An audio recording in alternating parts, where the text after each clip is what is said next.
Welcome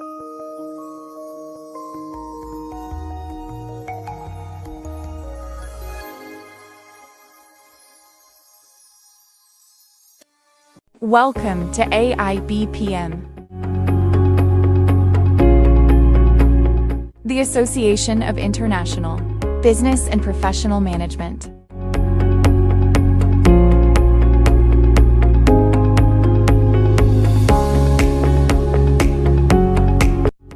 We connect academics, professionals, and students worldwide.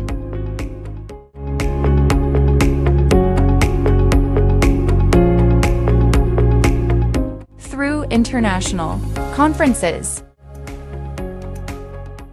workshops, publications, and global projects, with more than 5,600 members and partnerships across leading universities.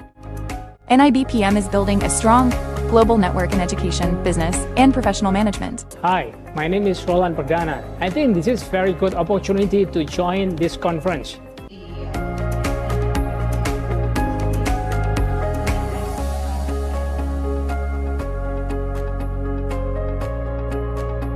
Hello, my name is Ferry Prastia. I am very happy to join this international seminar with AIBPM, and this is a good impression for me to enrich my knowledge. Hello, my name is Bohirjon Sodikov. I'm from Tajikistan. We are so happy that we join such kind of conference.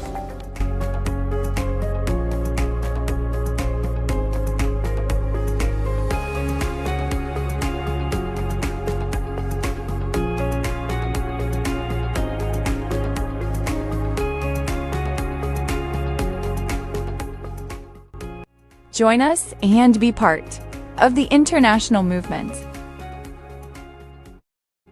AIBPM. Innovate, collaborate, inspire.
Assalamualaikum warahmatullahi wabarakatuh. Shalom, Om Swastiastu, Namo Buddhaya, Salam Kebajikan.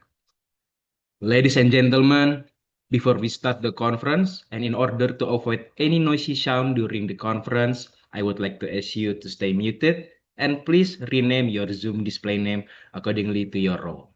For presenters, please add letter R followed by your room's number and your full name. For session chairs, please add SC in the beginning, followed by R with your room's number and your full name. Thank you. Good morning, distinguished guests, ladies and gentlemen. Welcome to the 2026 Dili International Conference of Project Management with the theme of Ethical AI Governance and Accountability Frameworks for Technology, Law, Society, and Enterprise Management. Proudly hosted by the Association of International Business and Professional Management. Thank you so much for taking your time to be here. My name is Dandi Bayu Firdaus, and it is my absolute pleasure to be your master of ceremony for today's conference. And before we begin today's program, allow me to warmly greet our honorable guests who are joining us here today, and we are delighted to welcome participants from across the globe, such as Indonesia, Malaysia, China, India, Pakistan, Iraq, Nigeria, and more.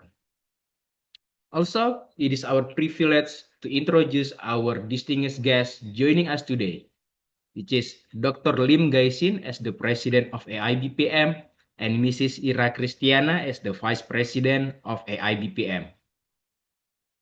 We are also honored to warmly welcome our esteemed keynote speakers of the 2026 Dili ICPMs, whose insights and expertise will greatly enrich this conference. We are also joined by our esteemed distinguished guests, presenters, lecturers, and fellow participants. Today, we are honored to have a lineup of insightful presentations from distinguished speakers who will share their expertise and perspective to enrich our understanding and spark meaningful discussion of ethical AI governance and accountability framework for technology, law, society, and enterprise management. Now, ladies and gentlemen, before we start the session, I would like to invite all of us to listen to the Indonesia National Anthem, Indonesia Raya.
Thank you. Next, I would like to invite all of you to watch the AIBPM profile video.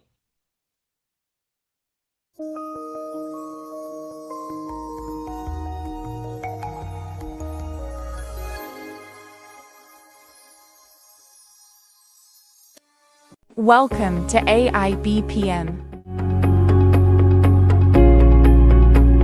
the Association of International Business and Professional Management.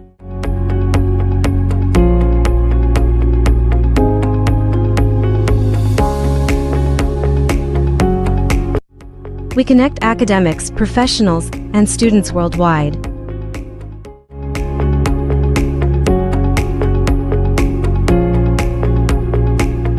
Through international conferences, workshops, publications, and global projects, with more than 5,600 members and partnerships across leading universities. AIBPM is building a strong global network in education, business, and professional management. Hi, my name is Roland Perdana. I think this is very good opportunity to join this conference.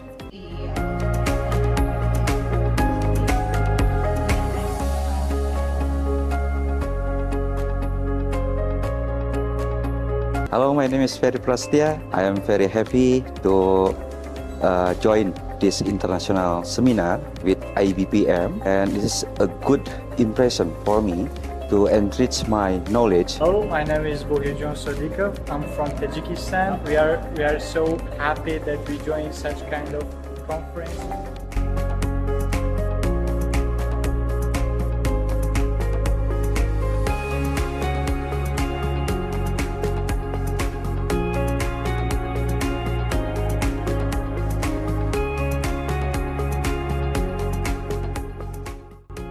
Join us and be part of the international movement.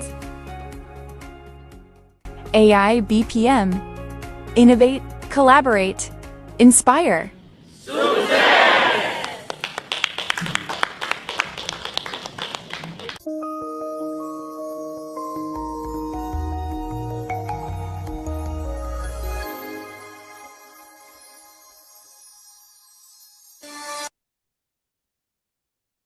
Thank you.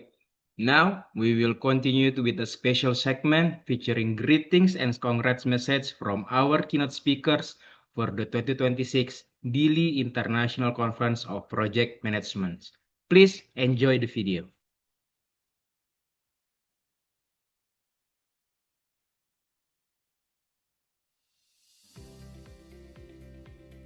Hello everyone, this is Dr. Munazza Zahra from University of Azad, Jammu and Kashmir. It's a privilege and honor to congratulate the entire organizing team of 2026 Dili International Conference on Project Management.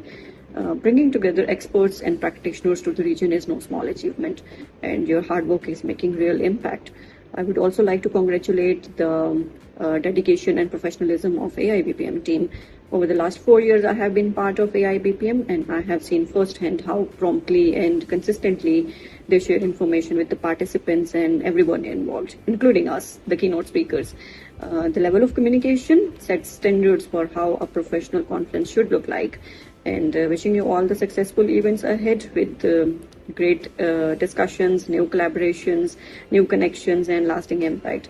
Congratulations and well done, and thank you so much. Hello, I am Dr. Nadia Mansour from the University of Salamanca, Spain. I have extensively published on sustainable finance, green finance, sustainable development, and innovation. And I worked as an expert in sustainable finance with UNDP and Erasmus+. My warmest congratulations to AIBPM and the Delhi International Conference on Project Management. I also wish to sincerely thank the organizing committee for their dedication and hard work in making this event possible. To all participants, project management derives real change. So stay inspired, and I look forward to meaningful future collaboration across our regions. Wishing you a fantastic conference. Hello all, my name is Dr. Azad. I'm working as professor at School of Management at Presidency University, Bangalore. I would like to congratulate AIBPM for successfully conducting the 2026 Dili Conference. This conference has brought about innovative topics and research inputs from across the world from researchers and PhD scholars. The organizing committee have done a fabulous job in providing the requirement and innovative facilities for a successful conference. This conference will be a milestone, and I'm sure this will be pave way for new conferences along the way. Again, congratulations to all the members of AIBPM, and thank you. Hello, I'm Dr. Vijay from Malaysia. First and foremost, I would like to extend my warmest congratulations to AIBPM for successfully organizing the 2026 Dili International Conference of Project Management.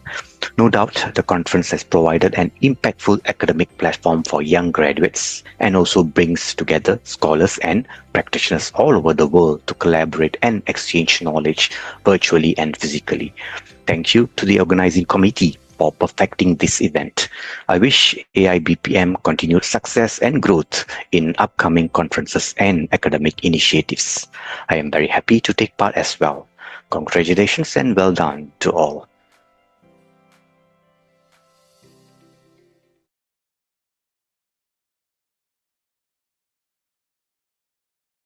Thank you very much. Now, please welcome Dr. Lim Gaisin, the President of AIBPM, to deliver the opening speech for the 2026 Dili ICPM. Dr. Lim, the time is yours.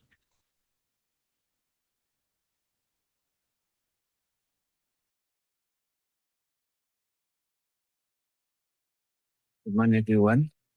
On the behalf of organizer, the AIBPM, it's my great honor to welcome you this 2026 Dili ICPM.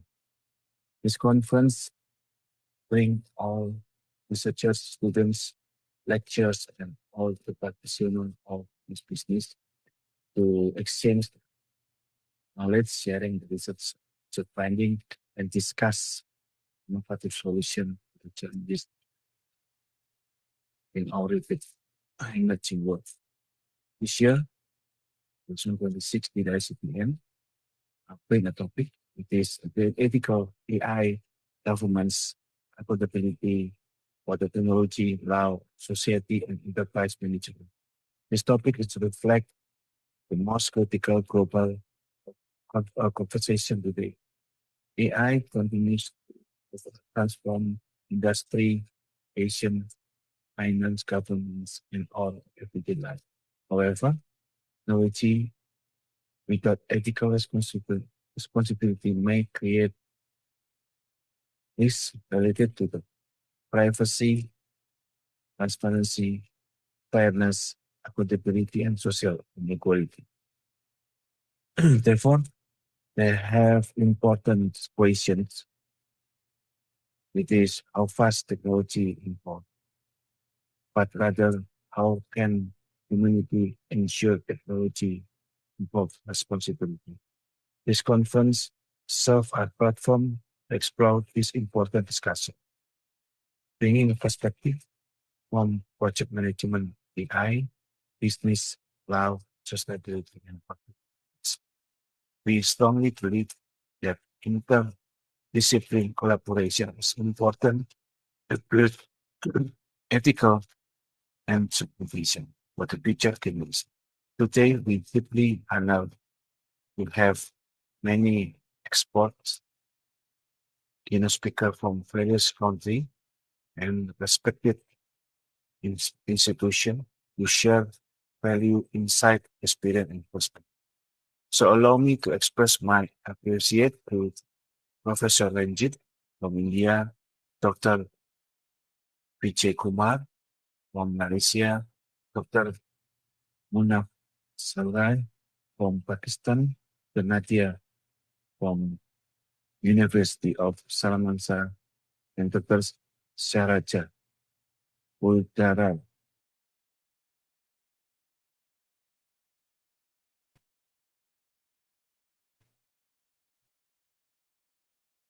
from United Kingdom.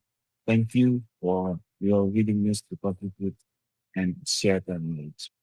We also like to extend our gratitude to all supporting university, partner, committee member, reviewer, editor, and all the participants. To all presenters and researchers, we encourage to actively engage exchange ideas openly, and build meaningful international collaboration. Because beyond publication and presentation, conference creates something even more valuable. It is a connection, partnership, and future opportunity. As we will begin this conference, let us use the opportunity to not only discuss the problem, but also to develop the solution that create positive impact to the organization, society, and the world. Finally, I wish all the participants have productive discussion and inspiring conference experience. Thank you so much to join this Dili 2026. Stay engaged, stay collaboration, and let us shape the future collaborations with this. All the participants can connect and make partnership. Thank you so much. Wishing you all the best and successful.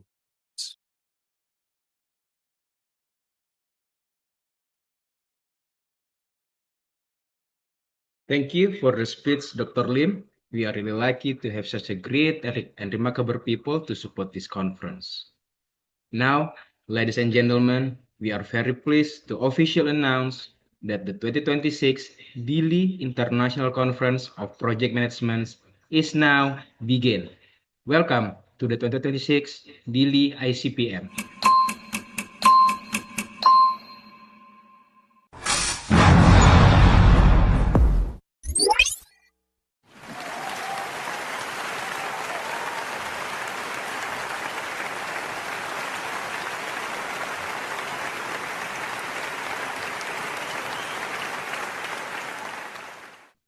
At long last, ladies and gentlemen, this is the time for me to introduce the keynote speakers for today's conference. Our keynote speakers are, the first one is Dr. Munazza Zahra from the Women University of Azad, Jammu and Kashmir, Pakistan. And the second one is Dr. Vijayakumar Ramasamy Velar from University Sains, Malaysia. The third one is Dr. Ranjit Divi from the Presidency University, India. The fourth one is Dr. Sajara Uldurar from University of Sunderland, UK. And the last one is Dr. Nadia Mansur from University of Salamanca, Spain. Ladies and gentlemen, in order to start the conference, please warmly welcome our mods today, Dr. Rudresh Pandey. Dr. Rudresh, the time is yours. Hello, sir. How are you? Hello, Dandy. How are you? Thank you, sir. I'm fine. Thank you. Thank you. It's nice to see you again for this conference. Good to see your energy in the morning. Thank you. So good to see you. It's very good to see you. So, okay. So I hope I can start, Dandy. Yes, Dr. Rudresh, this is your Thank session. you very much. So go ahead. Thank you. Thank you so much, Dr. Rudresh. Thank you very much. So it's a privilege for me to speak here, and I welcome you all to today's session. My name is Dr. Rudresh Pandey. I will be your moderator for this event.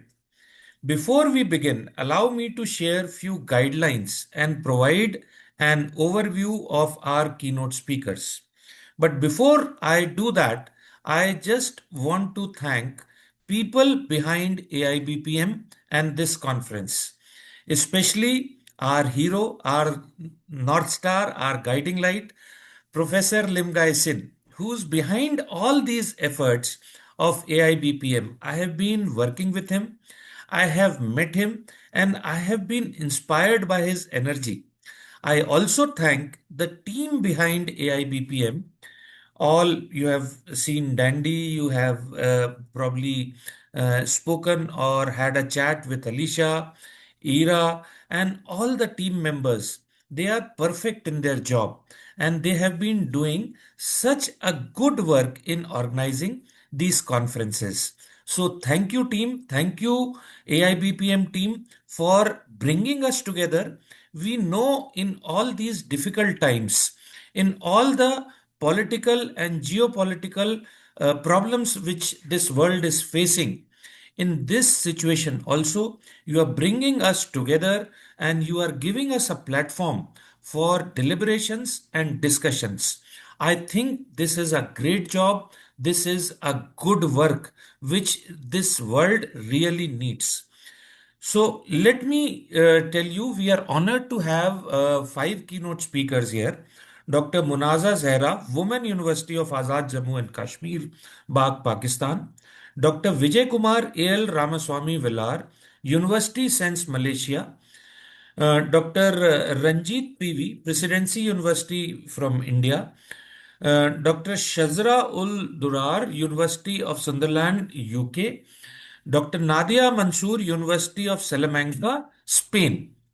So you can see that we have a galaxy of people across globe, across continents, and we are going to discuss the topic of AI governance, accountability, framework, legal aspects, and enterprise management related to these subjects.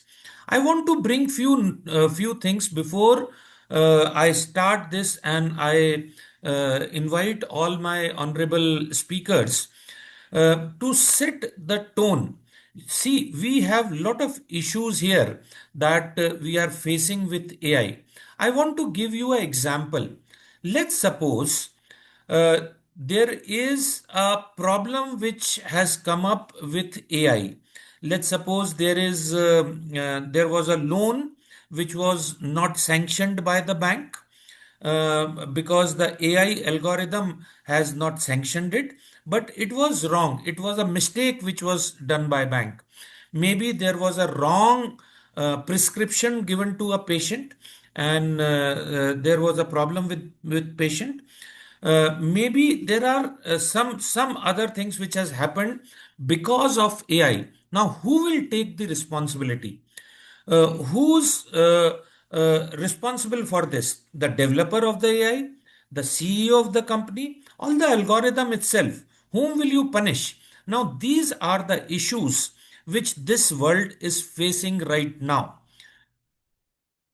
AI is developing at a very fast pace, but the laws and things related to it are not developing at that fast pace.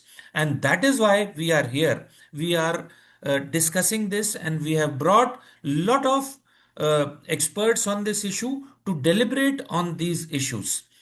The first speaker we have is before I introduce the speakers, I want to tell my audience few things. I want you to be muted during the presentation, and there will be a question and answer session after the keynote speakers have finished their presentation. And this question and answers is very important. Please message your questions also directly to me or in the chat, so that I can ask those questions to the presenters. Your questions are very important, and that will give us the energy to take this discussion forward. And you will have the speakers will have around 30 minutes to speak, and some question and answer time which they will have. So be there. I hope you will enjoy this. Let me introduce the first speaker. The first speaker is Dr. Munazza Zahra, Women University of Azad, Jammu and Kashmir, Bagh, Pakistan. Dr. Zahra is an assistant professor in Department of Economics and Management Studies at Women University of Azad, Jammu and Kashmir, Bagh, Pakistan. She completed her PhD in Human Resource Management from Universiti Sains, Malaysia in 2021. Her academic and research interests include human resource management, banking, organization behavior. Dr. Zahra has published extensively in national and international journals, and she has presented her research at various international conferences where she has received awards for best papers, best presenters. She's a keynote speaker at various academic forums, a lifetime member with us at AIBPM and at AIBPM Malaysia chapter. So I'm so happy to welcome you, Dr. Zahra. Hey, good I hope morning. Okay, good morning, Dr. Zahra. How are you? I'm good. How about you? I'm fine. So nice to see you, Dr. Zahra, and it's so good that we are meeting and at this platform, and we are really excited and interested in your deliberations. Now the stage is yours. Um, Thank you, Dr. Rudresh. It's my privilege and honor that I am presenting and the given opportunity, and I am availing this opportunity to present a case study related to this conference. Can I share my screen? Yes, I think you can share. I'll request Alicia to please help, ma'am.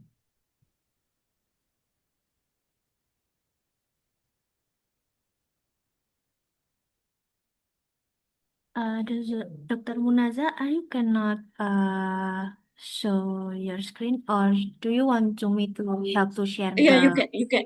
If you Oh, can. yeah.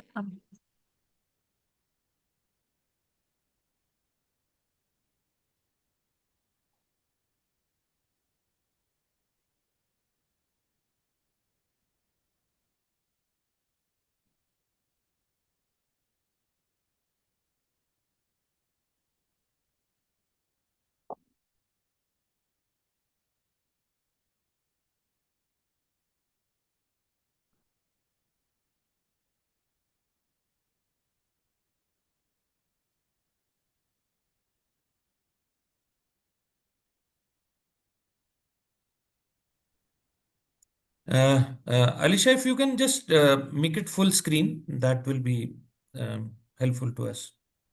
Yes, please wait a second.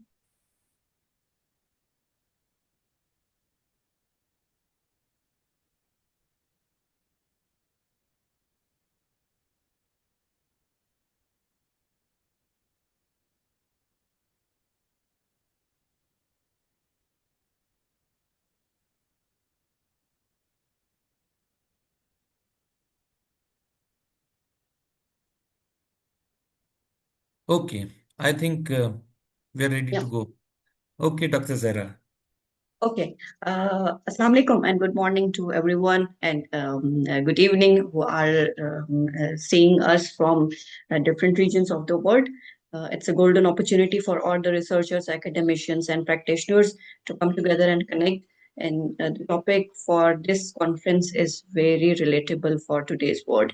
It's ethical AI governance and accountability frameworks for technology, law, society, and enterprise management.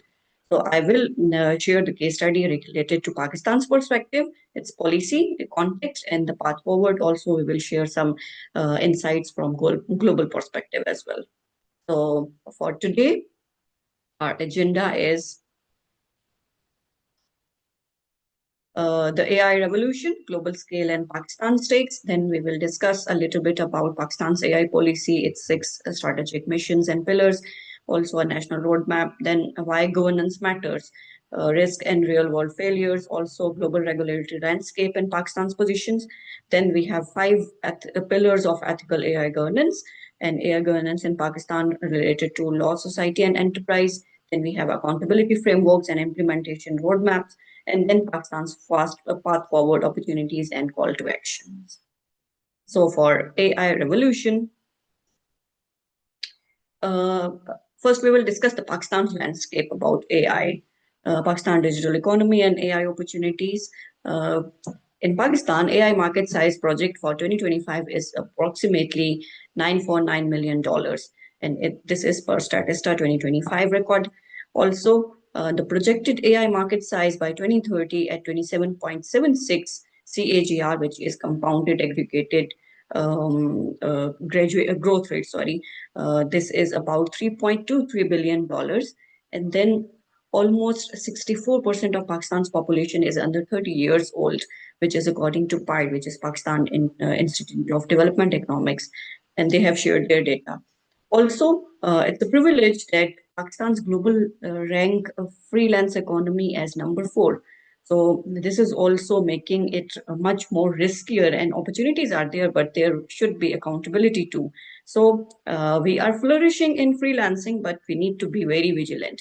Then the ICT exports is about $2.83 billion, according to MOITT, which is Ministry of Information Technology and Telecommunication. And the record is from 2025. Also, there are almost 12.3 million approximately active freelancers in Pakistan as per PAFLA, which is Pakistan Association of Freelancer. Also, 30% of IT export solutions are now AI based. It is as per data record from Invest to Innovate 2025. Then the value digital transformation could add by 2023 is almost $34.9 billion. And this was taken from Access Partnership 2021. This is basically the landscape. Now we will go to the national AI policy. There are basically 6 strategic pillars. The first one is AI innovation ecosystem, which is an NAF, which is National AI Fund, almost 30% of research and development fund. And then there are some center of excellence. There is center of excellence for engineers. There is center for excellence for CPAC. Then 1,000 local AI products and 50,000 civic AI projects are queued up in the next 5 years. Second pillar is awareness and readiness. It has been mentioned in AI policy that we have to train 1 million AI professionals by 2030 and 10,000 new trainers with 3,000 scholarships annually. And there is a program which is called AI SECO, which means AI Learning 2026. Recently, I have also been in one of the trainings, which was generative AI training by Higher Education Commission of Pakistan. Third pillar is secure AI ecosystem, which is AI regulatory directorate, regulatory sandboxes. Sandboxes are basically, we can say they are experimental hubs in which different enterprises are allowed to test their products and services on real customers for a limited period of time. So the target is 20 enterprises by 2027. They can test in sandboxes. Also, cybersecurity and transparency mandates for public sector AI. The fourth pillar is transformation and evolution. Sector roadmaps for health, education, agriculture, and governance, AI-powered diagnostics and yield forecasting and rollout begins by 2025 or 2026. Then the fifth pillar is AI infrastructure, which is a national compute grid, centralized data sets, AI hubs, and cloud resources. Recently, I guess one of the telecommunication service has also introduced AI cloud. Address current reliance on foreign data centers. Normally, in today's world, we are still rely on foreign data centers, but we are going to make domestic data centers as well. Then we have international partnerships, bilateral AI agreements, Sinopark Center of Excellence, which is with China, then aligned with the European Union AI Act and UNESCO and NIST standards. And then we have to participate in global AI forums. The next is what are our targets and where are the critical gaps exist in this, making these targets achievable. The first one is GDP growth potential. Right now we have 7% and we want to make it 15% by 2030 with AI adoption. Then we have AI could add 12 billion to agriculture and 5 billion to industry and 26 billion to services using AI. Then 1 million AI professional trained by 2030, as I already discussed, that we have a policy in 2025 that we have to train AI professionals, almost 1 million. Then 50,000 AI-powered citizen projects with 5 years. Within 5 years, like I already said, sandboxes, and then enterprises can use their products and services in those sandboxes. Almost 3.5 million new projects projected for AI adoption by 2030, then up to 20 billion in AI contribution to Pakistan's economy by 2030. ICT exports target is about more than $5 billion from freelance sector by 2030, and it's in policy, and the set target is 100% public servant awareness on data protection by 2025. But there are several gaps in these policy, and how can we achieve, as there are certain risks. No comprehensive AI law yet. We don't have any law. It's still pending in Senate since 2024, but we are hopeful that it will be implemented in the country by the end of 2027. So personal data protection bill is still pending. No independent privacy authority has been established.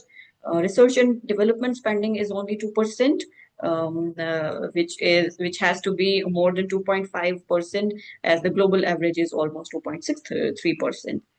Then there is less than 10% of IT professionals currently have AI skills. We have IT professionals, but they don't have AI skills.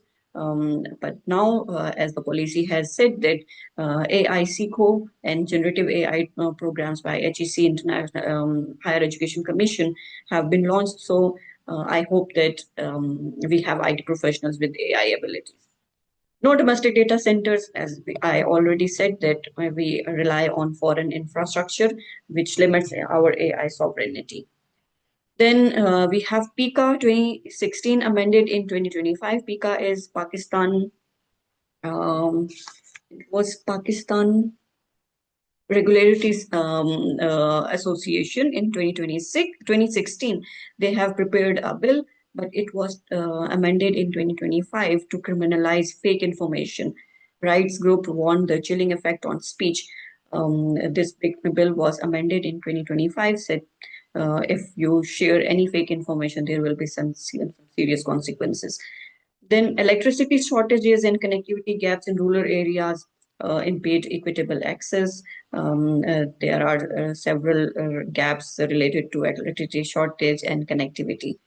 Then AI Council legal status is unclear still. Implementation authority remains uncertain. After that, we will discuss the government and gaps. Oh, sorry. The next slide has the government gap. Why AI governance matters? Because we are already flourishing in freelance economy, but we need to be very vigilant in this.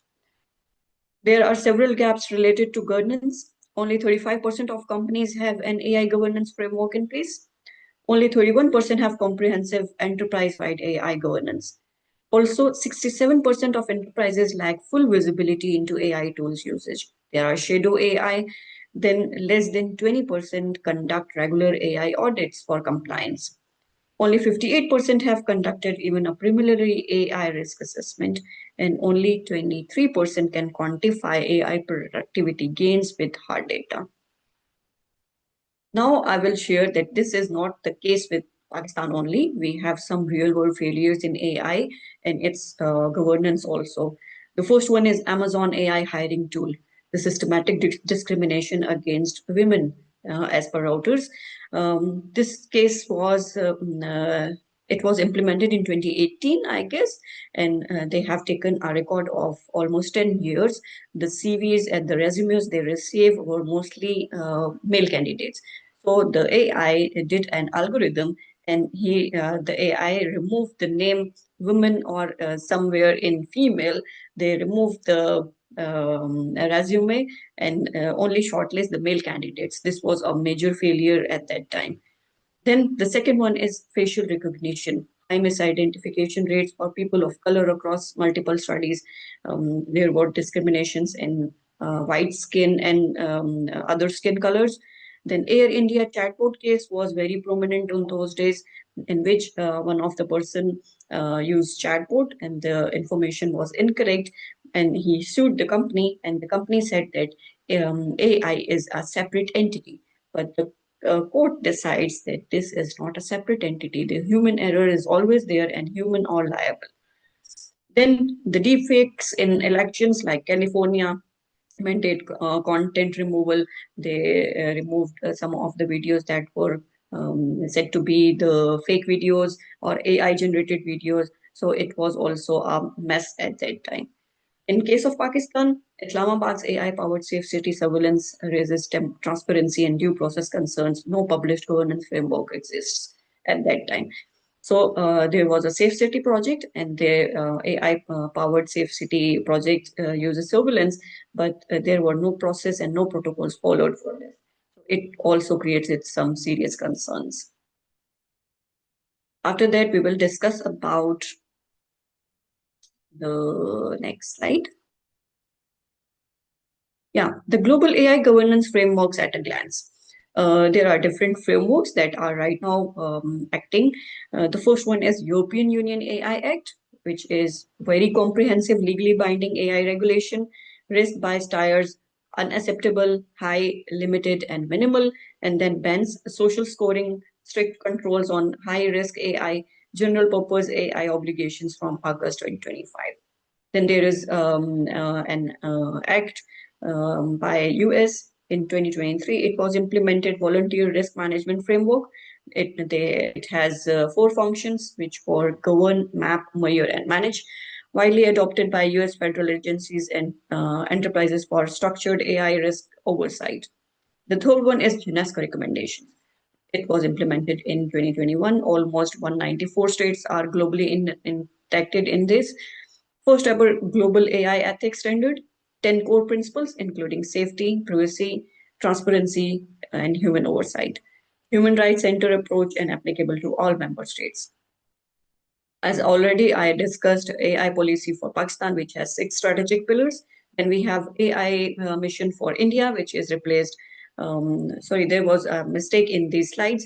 Also, they have 10,000 GPU, which they will be started in 2025.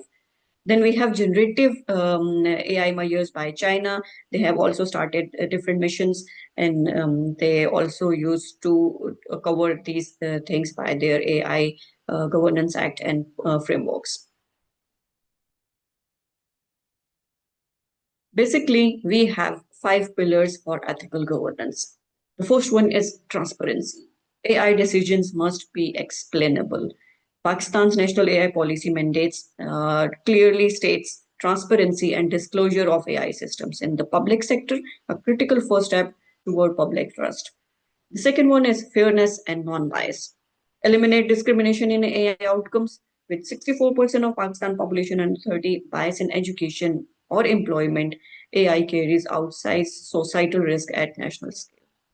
Then the third one is accountability. Human responsibility for AI outcomes. Pakistan's pending AI Regulation Act 2024 seeks to be established is also courts globally confirms that humans remains liable, not AI systems. The fourth one is human oversight. AI augments, not replaces human judgment. High-risk systems, healthcare, law, finance require human in-the-loop verification. Pakistan's healthcare AI pilots must embed this from day one. And then the fifth one is privacy and security. Pakistan's personal data protection bill remains pending. Without it, AI systems can process personal data without adequate legal safeguards, a critical governance gap that must be closed. What is the sector focus in law and regulation? The AI governance in Pakistan legal and regulatory context.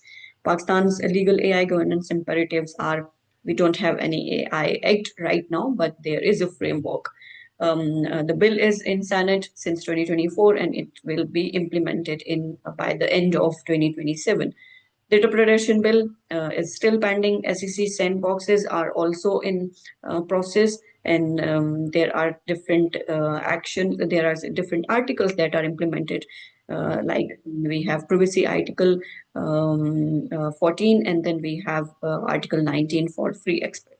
Pakistan's legal AI governance imperatives are in 2016 is the primary digital law amended in 2025, which I already mentioned is a PICA law for false information and right groups want for chilling effect on speech and AI generated content.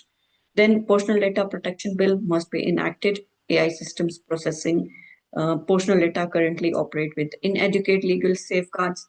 Then we have ARD, which is AI Regulatory Directorate to be established under National AI Policy, legal mandate and authority still to be confined instead.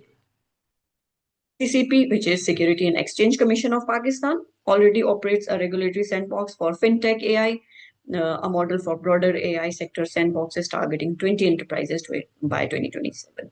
As I already mentioned, there are different sandboxes that are had to be implemented, and there will be some enterprises that can use the real their products and services to real customers. We have constitutional protection like Article 14 for privacy and then Article 19 for expression, free expression, provide baseline rights and AI surveillance must comply. High-risk AI definitions urgently needed biometric ID systems, automated welfare decisions, law enforcement. AI must be explicitly regulated with redress mechanisms. Pakistan should enact comprehensive data protection law before scaling public sector AI. Governance cannot trail deployment. After that, we will talk about the sector focus, which is about society. AI in Pakistan society, what are the rights, equity, and trust? The first one is youth and inclusion. I already discussed it. 64% of Pakistan population is under 30. So AI government must be youth inclusive by the design, and a generation entering global digital markets needs literacy, not just access to tools. Then we have gender and equity. National AI policy explicitly targets inclusive access for women and people with disabilities.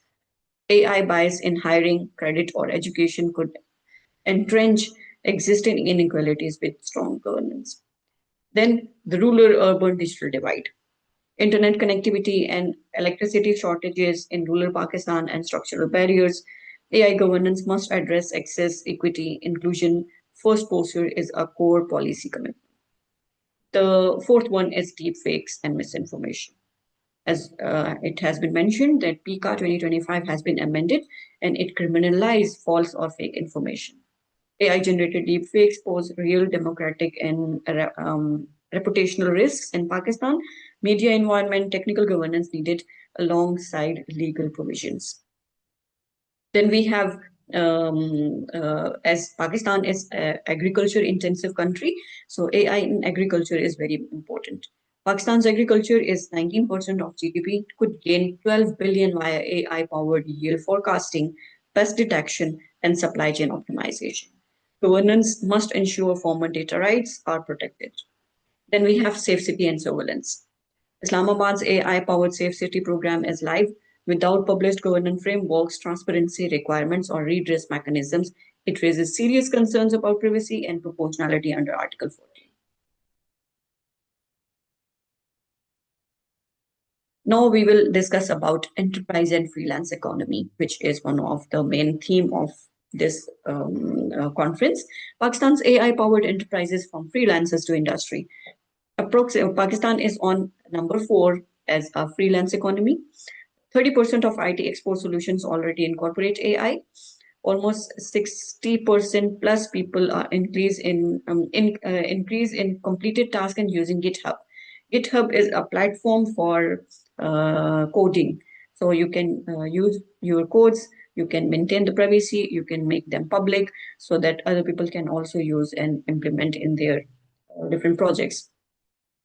Also, 45% of AI experts in Pakistan earn more than regular IT professionals. If you are skilled in AI, you can earn more than normal IT professionals. There are different companies which are using AI-powered chatbots like HBL, which is Habib Bank Limited, UBL, which is United Bank Limited, and there are some telecommunication companies like Jazz, Telenor, and so on for fraud detection and customer analytics. Then we have Daraz and Food Panda. Daraz is an e-commerce platform and Food Panda is food delivery service. Also, they use to deliver different grocery items. So they also use demand forecasting using customer data with these frameworks. Then we have AI-powered cloud platform. Zong has launched the first locally hosted AI cloud platform. Then human AI teams. Project managers must govern hybrids. There must be teams, including human, who can oversight the different things on this.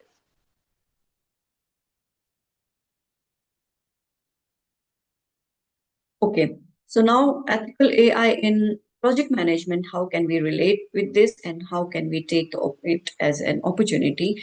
There is a data-driven project management. AI tools for scheduling, risk prediction, and resource allocation are entering Pakistan's IT sector. Governance ensure decisions are transparent, audible, and human overridable. Regulatory compliance. European Union clients increasingly require AI governance under European Union AI Act.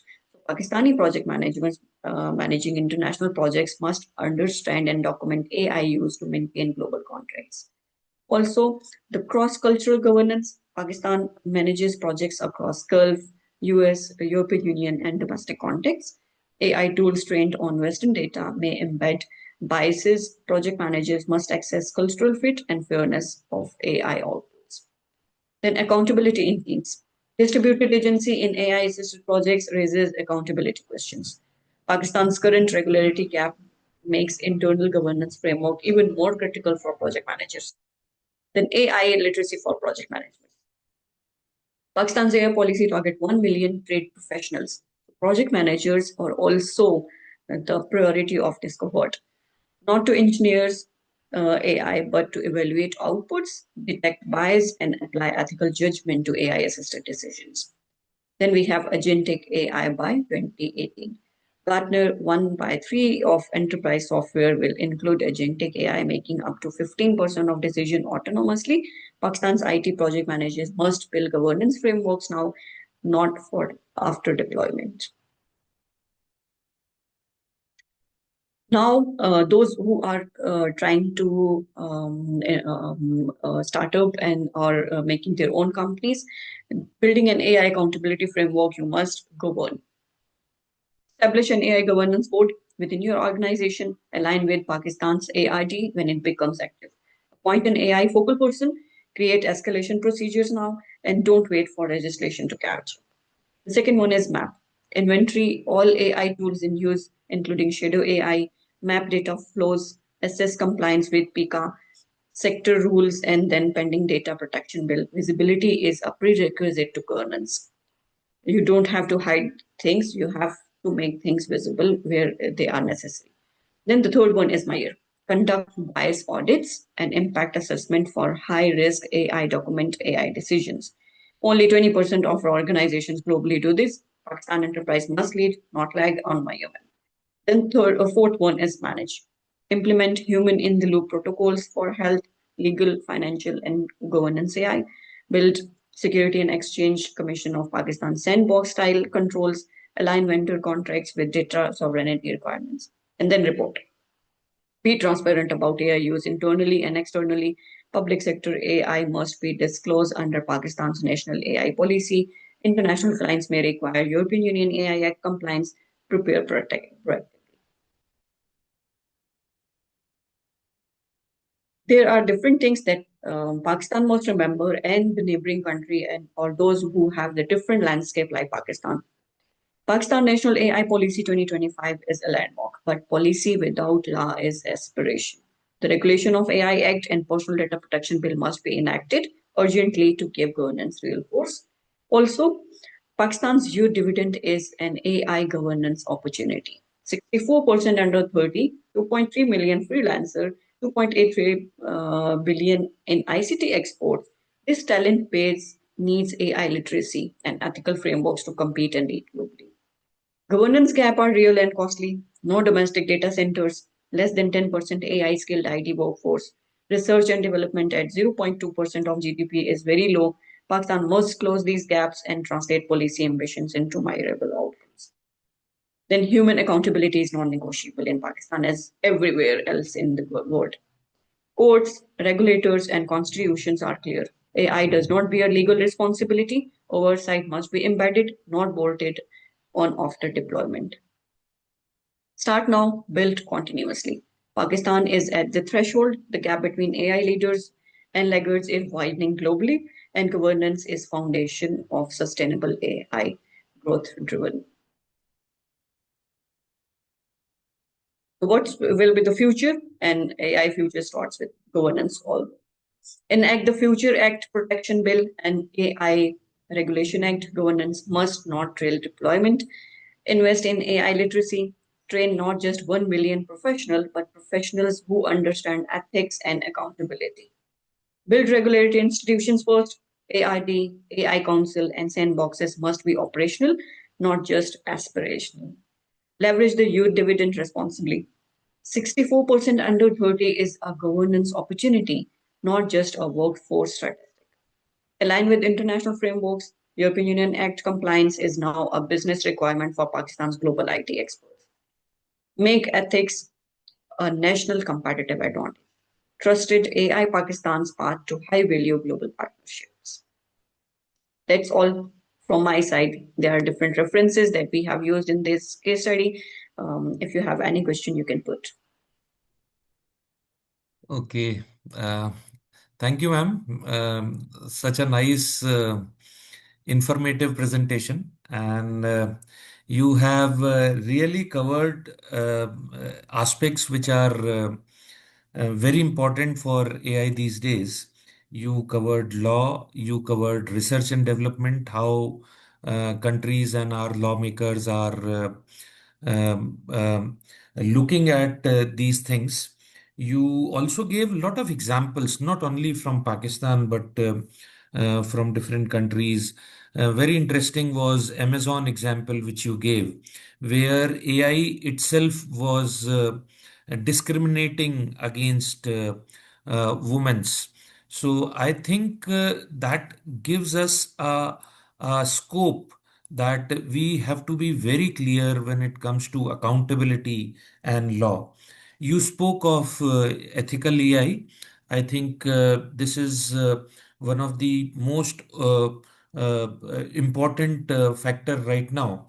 And the most important thing is that AI is growing at very fast pace, but we are not able to answer these questions. We are very slow when it comes to ethical AI, how AI accountability. You spoke very nice presentation you gave on AI accountability framework. I think that will be a great learning for all of us. And how future looks like with AI and human responsibility. In fact, personally, I have learned a lot of things. I'll be using a lot of things from your presentation in my classes also. So it was nice to have you. I have been getting questions also, Dr. Zahra. So should I ask those questions right now, or should I wait for other speakers to? Maybe we can add a question answer session at the end of keynote speakers presentations. That will be great. That will be great, actually. So thank you for your patience. So we thank Dr. Zahra for such a nice presentation, informative presentation with us. Now we have our next esteemed speaker, Dr. Vijayakumar A.L. Ramasamy Velar. Sir is from Universiti Sains, Malaysia. Sir is a project manager with over 20 years of MNC experience and has managed various stakeholders. So, with such a nice experience and a varied experience, I think it will be a great opportunity from Dr. Vijay Kumar for us to learn from Dr. Vijay Kumar how AI is being implemented at looked at from various project management aspects, and what is happening in his own country, and what is the future with project management, and how industry is looking at these changes. I think Dr. Vijay is the best person to answer these questions. So over to you, Dr. Vijay. So nice to have you here, sir. And we are really fortunate that you are today part of this conference. Thank you very much, sir. Thank Stage you. is yours, sir. Yeah, thank you, moderator, Dr. Rudresh. Yeah, it's my privilege as well to be part of AIBPM presentation. So I'm going to try to share on my own. Let's see how that works. Audio check. You can hear me loud and clear, Dr. Rudresh? Yes. We can hear you and we can see your presentation also, sir. Okay. Let me put in slide mode. Yeah, so I presume you can see my full screen, yeah? Yes, we can see your full screen, sir. Okay, great. Yeah, good morning, good afternoon to everyone. Today, I will talk about artificial intelligence, AI's intervention in the industrial project management. So mostly I'm going to cover my sharing from a practitioner perspective rather than an academic perspective. My excerpts won't be mostly from journals or books, but rather than our industrial day-to-day project management activities and function. AI is a key buzzword. I guess everybody using it from a little kid to a older personnel. So AI wave is there for us to face, and I can say that it's kind of a AI pandemic that we all are going through globally in every sector and every phase of our life. So with that said, I will begin. Currently I'm attached in a project management office with a wafer fabrication facility in a R&D function. So and I hope my sharing will benefit some of you, especially those young graduates that will be stepping into the workforce soon enough. Right, having that said, let me move to second slide. Okay, I guess it should be visible immediately.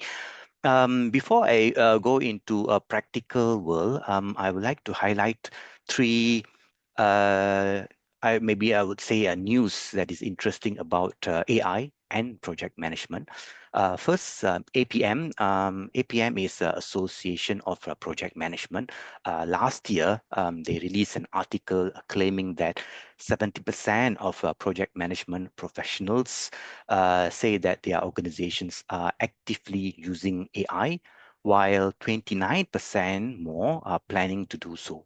So, which means it's almost 100% of the project management folks out there in the world are saying that their organizations, respective organizations, are using AI actively. Okay, yeah, let's keep that in mind. The second one is from PMI. PMI is the official project management institute based in USA, in fact. So earlier this year, they released an article claiming that by 2030, that is just around the corner, 4 years, 5 years down the road, 80% of the project management tasks will be automated by AI. So 80%, yeah, that's a lot. And the third news was from Microsoft AI chief. Earlier this year, he mentioned that, not mentioned, he warned that most of the white collar jobs could vanish within 18 months. That is roughly middle of next year. So how far these are valid? These are understated or overstated? And what does it mean to young graduates out there or still in university waiting to step foot into the working force? So what does it all mean? Let's hang on, and I will try to give my key takeaways based on these three pointers later on, right? So stay tuned. Let me move to second slide. Okay, yeah. All right, so okay, AI. We have multiple AI tools in the industry. I don't prefer to recommend or promote any of them. So I will try to generalize it in general. Yeah. So there's tons of them, not only the four examples I've shown here. So recently, the industries have been adopting what we call closed network AI tools, or in other words, intranet-based AI tools. So what does it mean? Intranet means a closed network where only a specific organization employees can access. So if you work with organization A, you couldn't access the data from organization B, because organization has a closed network, as opposed to internet-based AI tools. For example, the one freely available, ChatGPT, that you can ask for a food recipe, for example, then he will give you. But if you ask for some trade information from, let's say, Microsoft, you may not get it. So that is the difference of intranet versus internet. There is also another term called extranet, but it's not that popular. Nevertheless, for industries, it is not a free of charge. If they want any AI tool, any specific provider, they need to pay the license to that provider.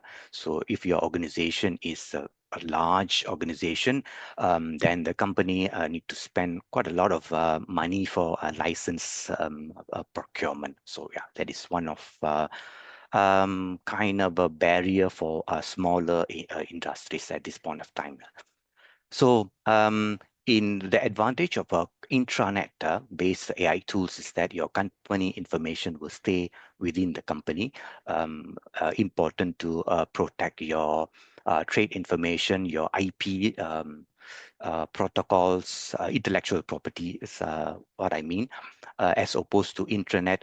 For example, in internet or open source like ChatGPT, you can actually upload your, let's say, your thesis or your manuscript, which means that that data will be available to the worldwide audience. Yeah, so try not to do that. All right, having said that, let's move to slide number 4. Okay, all right, so how does an AI intervene my day-to-day job as a project manager? So here are some of the routine activities that the industrial project managers are using AI at this point of time. So one of them is scheduling. So scheduling means you have your listed task to achieve your objectives end of the day. If you write a manuscript, you need to source all the related article database, and then you do in your introduction, your literature review method, and so on. So that is your scheduling until you finish your manuscript in a defined time, let's say 3 months from now, and then you submit to the journal.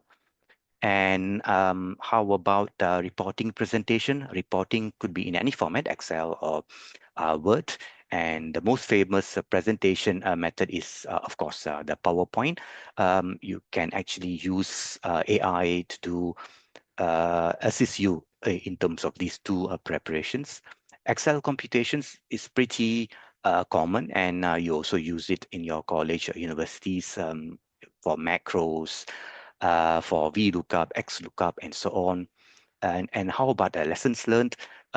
So as I mentioned, one of the advantage of intranet AI tool is that you have tons of project database in the past that is available in your company. The AI will try to crunch and give you what we have learned based on the past data or your past project documents. So I'll have some examples in some of these points later on that you can see. And the most famous one is meeting minutes and transcript. Well, you are able to record your meetings, which is not so special, right? You have done that in the past as well. But at the same time, the AI able to prepare the transcript of the whole discussion. And in fact, who was talking about it, everything will be transcribed, and we'll prepare a MOM, meeting of minutes for you, end of the meeting, that the project manager can use and circulate out. And the other interesting AI intervention is in the risk management. Not only a risk identification, AI can do slightly more than that, which I will also show an example later on so that you can understand better. But nevertheless, yeah, AI tools can generally do all these routine works, but whether each of them has the specialization, and that is still some ways to go. For example, some AI tools have a very specific skill set. For example, resource management, resource planning. There's an AI tool called Smartsheet that has better specialization compared to others. So the question will be, can the organization invest in multiple AI tools?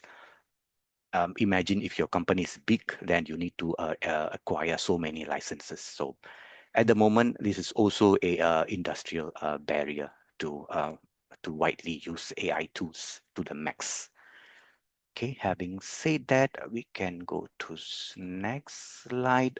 Okay, so this is an example of scheduling assist by AI.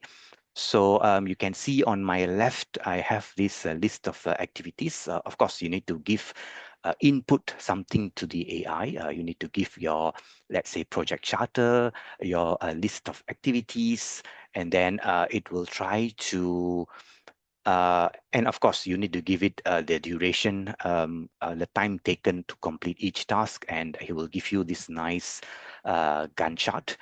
But from what I see, so this type of a Gantt chart is called a waterfall scheduling method. Yeah.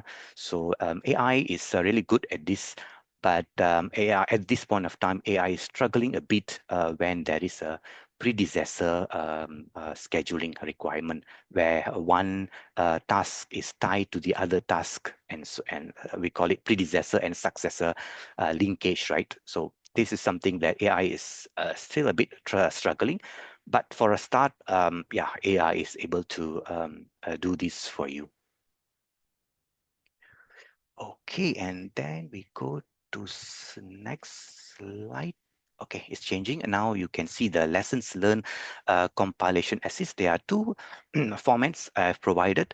Either you can get it in this point form, or you can get this into this nice table form. So it will help you to categorize, or you can also call it as themes. Then it will give you what are the lessons that could be learned, and it will give you the severity of the lessons. High means it is a high need for you to learn this lesson for your next project and so on. And we'll also give you some improvement actions that you can do in your next project. Okay, so next slide is on risk analysis. This is also interesting. Two different formats the AI can give it to you. Here you have the risk ID, of course, the numbering, and then the type of risk, and then the affected phase or affected process step, the impact to you due to that risk. Likelihood is the probability of the risk occurring. Severity is the impact you will feel in the project if the risk become real, and what you can do, the mitigation to avoid that risk. And it can even predict who should be the owner of individual risk. Yeah, so isn't that interesting? So how does AI knows these details? So this is all based on your project documents. So like I said, you need to input AI, your project related documents, can be a scope documents, can be a project charter, right? Before it can come up with this nice table. So this is what I mentioned about intranet, the closed network AI capability. Okay, next we shall go to next slide. This is the reporting. Yeah, reporting and presentation. So for reporting and presentation, so far I've never seen an AI tool that able to give straight away what you were expecting. It requires some communication with the AI, some queries, and you need to fine tune to your need. Basically, you need to customize the presentation to your need. So only you as a project manager know what you need and what your stakeholders, what your management expecting them to present. So this, it is, I would say, a collaborative engagement by the project manager with the AI tool before you can get something as you wanted. Okay, and then let me move to ethics. Okay, So we talk about ethics, but what has ethics to do with AI? Okay, PMI is, as I mentioned, Project Management Institute has listed out a code of ethics, four of them, four key code of ethics, even before the emergence of AI. So these ethics have been there, but I do believe that these ethics are still important, or even I would say more important in the current AI world. Being you as a project manager, being responsible to what you are assigned to. This also covers law regulations, and be respectful for your stakeholders, because we manage not only tools, machineries, but also people. And you need to be fair to all of your stakeholders, and to be honest to what you do.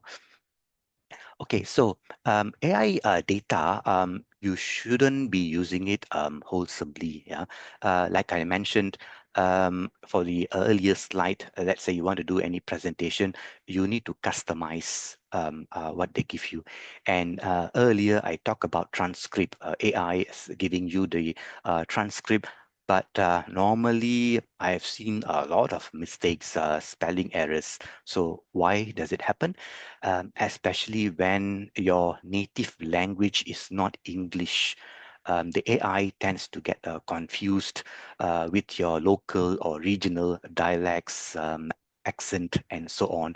So in regional based projects, you tend to mix sentences with different languages, which AI doesn't understand. So it will transcribe something a bit different, that you couldn't use it straight away and distribute to your stakeholders. That is not responsible. And just now we talk about a presentation reporting in Excel. You can fine tune, you can ask AI to fine tune the data. So this could lead to data manipulation. So this is also being responsible and honest. And you present something that you can't explain, or when your management question you, what is this pointer all about? And you say, yeah, this is not me, this is from AI, so it is not my mistake. So yeah, you're actually blaming the tool on what you are actually presenting. So this is where I think that the code of ethics still holds, and it is still very important in the age of AI. Okay, having said that, let's move on. Okay, so adapting to the current trend. Although AI has its downside, like some of the pointers I mentioned just now, but we still need to adapt to the current change, the wave that the AI is bringing in. It applies to both generations, those younger ones, um, which whom are actually using it as early as their childhood. In a primary school, I can see they started to use the AI tools. But how about the older generation that never used AI in their universities? So they need to adapt as well. I still remember my start of work years ago. I carry along my diary and a pen to take notes on a hard copy, take meeting minutes on a hard copy. And then there was a phase of notebooks, bulky notebooks people carry around, PC, I mean, mobile PCs that we carry around to take notes. And there was a short period of time people use BlackBerry. And if you remember the Samsung Note, S Note, people use that for to take notes, but that was just a small, shorter time period. So now we are talking about AI. You don't need any hard copy, but you still need your PC anyways, where the AI is able to take notes and take the attendance, who's in the meeting, and AI cameras, they can actually zoom. If you have 20 people in the meeting room, the AI camera will zoom to the person who's is talking at that point of time, right? So yeah, so there is some trends going on that think all of us need to keep up with. Having that said, so just now I talked about routine works. AI is taking over from project management, but is it all of it? Does it mean that AI can do my job? At this point of time, I don't think so. There is a element, what we call leadership, that you still require a physical person to do, which AI cannot replace you in terms of leadership in all sort of soft skills, I would say, and understanding the emotional cues from your stakeholders, body languages. I'm aware that some of the latest AI technology is seeping into these areas as well. Your vehicle AI is able to sense if the driver have some fatigue to warn him, yeah, please pay attention on the road. Yeah, there is some emergence of the latest technology, but overall, the human leadership is still taking control of the interaction in terms of project management that I can say. So at the moment, I can say around 10% of project management works able to be automated, routine works, yeah, to be automated, not more at this point of time. See what? Okay, yeah. Before that, some key takeaways I would like to share as well. Well, I already mentioned, so my presentation will be solely based on project management practitioner perspective in general. So I do not cover different sectors. For example, if you are working in a software development industry, you may argue, no, it is not 10%, it's more than that. Yes, you are right. If you are a data scientist, IT professional, maybe the AI penetration into your job space is maybe more than that compared to those working in construction or let's say oil and gas. And also, I'm not talking about industrial automation, where robots, AIs able to do some of the works that don't require operators. Where some companies you can see read some news reducing the labor force because of the industrial automation adoption. So different sectors will have a different level of AI penetration. So yeah, I have to caution that so we don't confuse that with the general project management practice. So is AI able to replace a project management function as a whole? I already answered that. There is still have some leadership elements because you deal with people, not just tools and machineries. But the trend has emerged what we call AI augmented project management. So AI augmented project management, what does it mean? That AI is assisting you and me to reduce the routine works so that you as a project manager able to focus more on soft part of it, yeah, communication, stakeholder engagement, and so on. And is it a disruptive technology in project management at this point of time? I will hold on to it at the moment. If you, okay, for example, in Jakarta, from Jakarta, you can see me presenting. You can hear my audio, my voice. You can see me in a video conference mode. But video conferencing is available sometime back, yeah.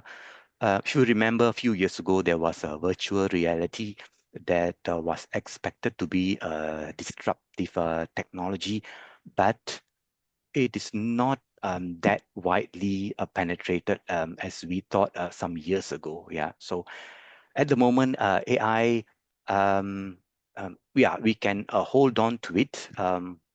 Yeah, and before we conclude, AI can take over jobs as a whole in terms of project management. So I would say for AI, OpenAI just keep open mind at the moment and keep adapting to the trending, but do not compromise on ethics, importantly.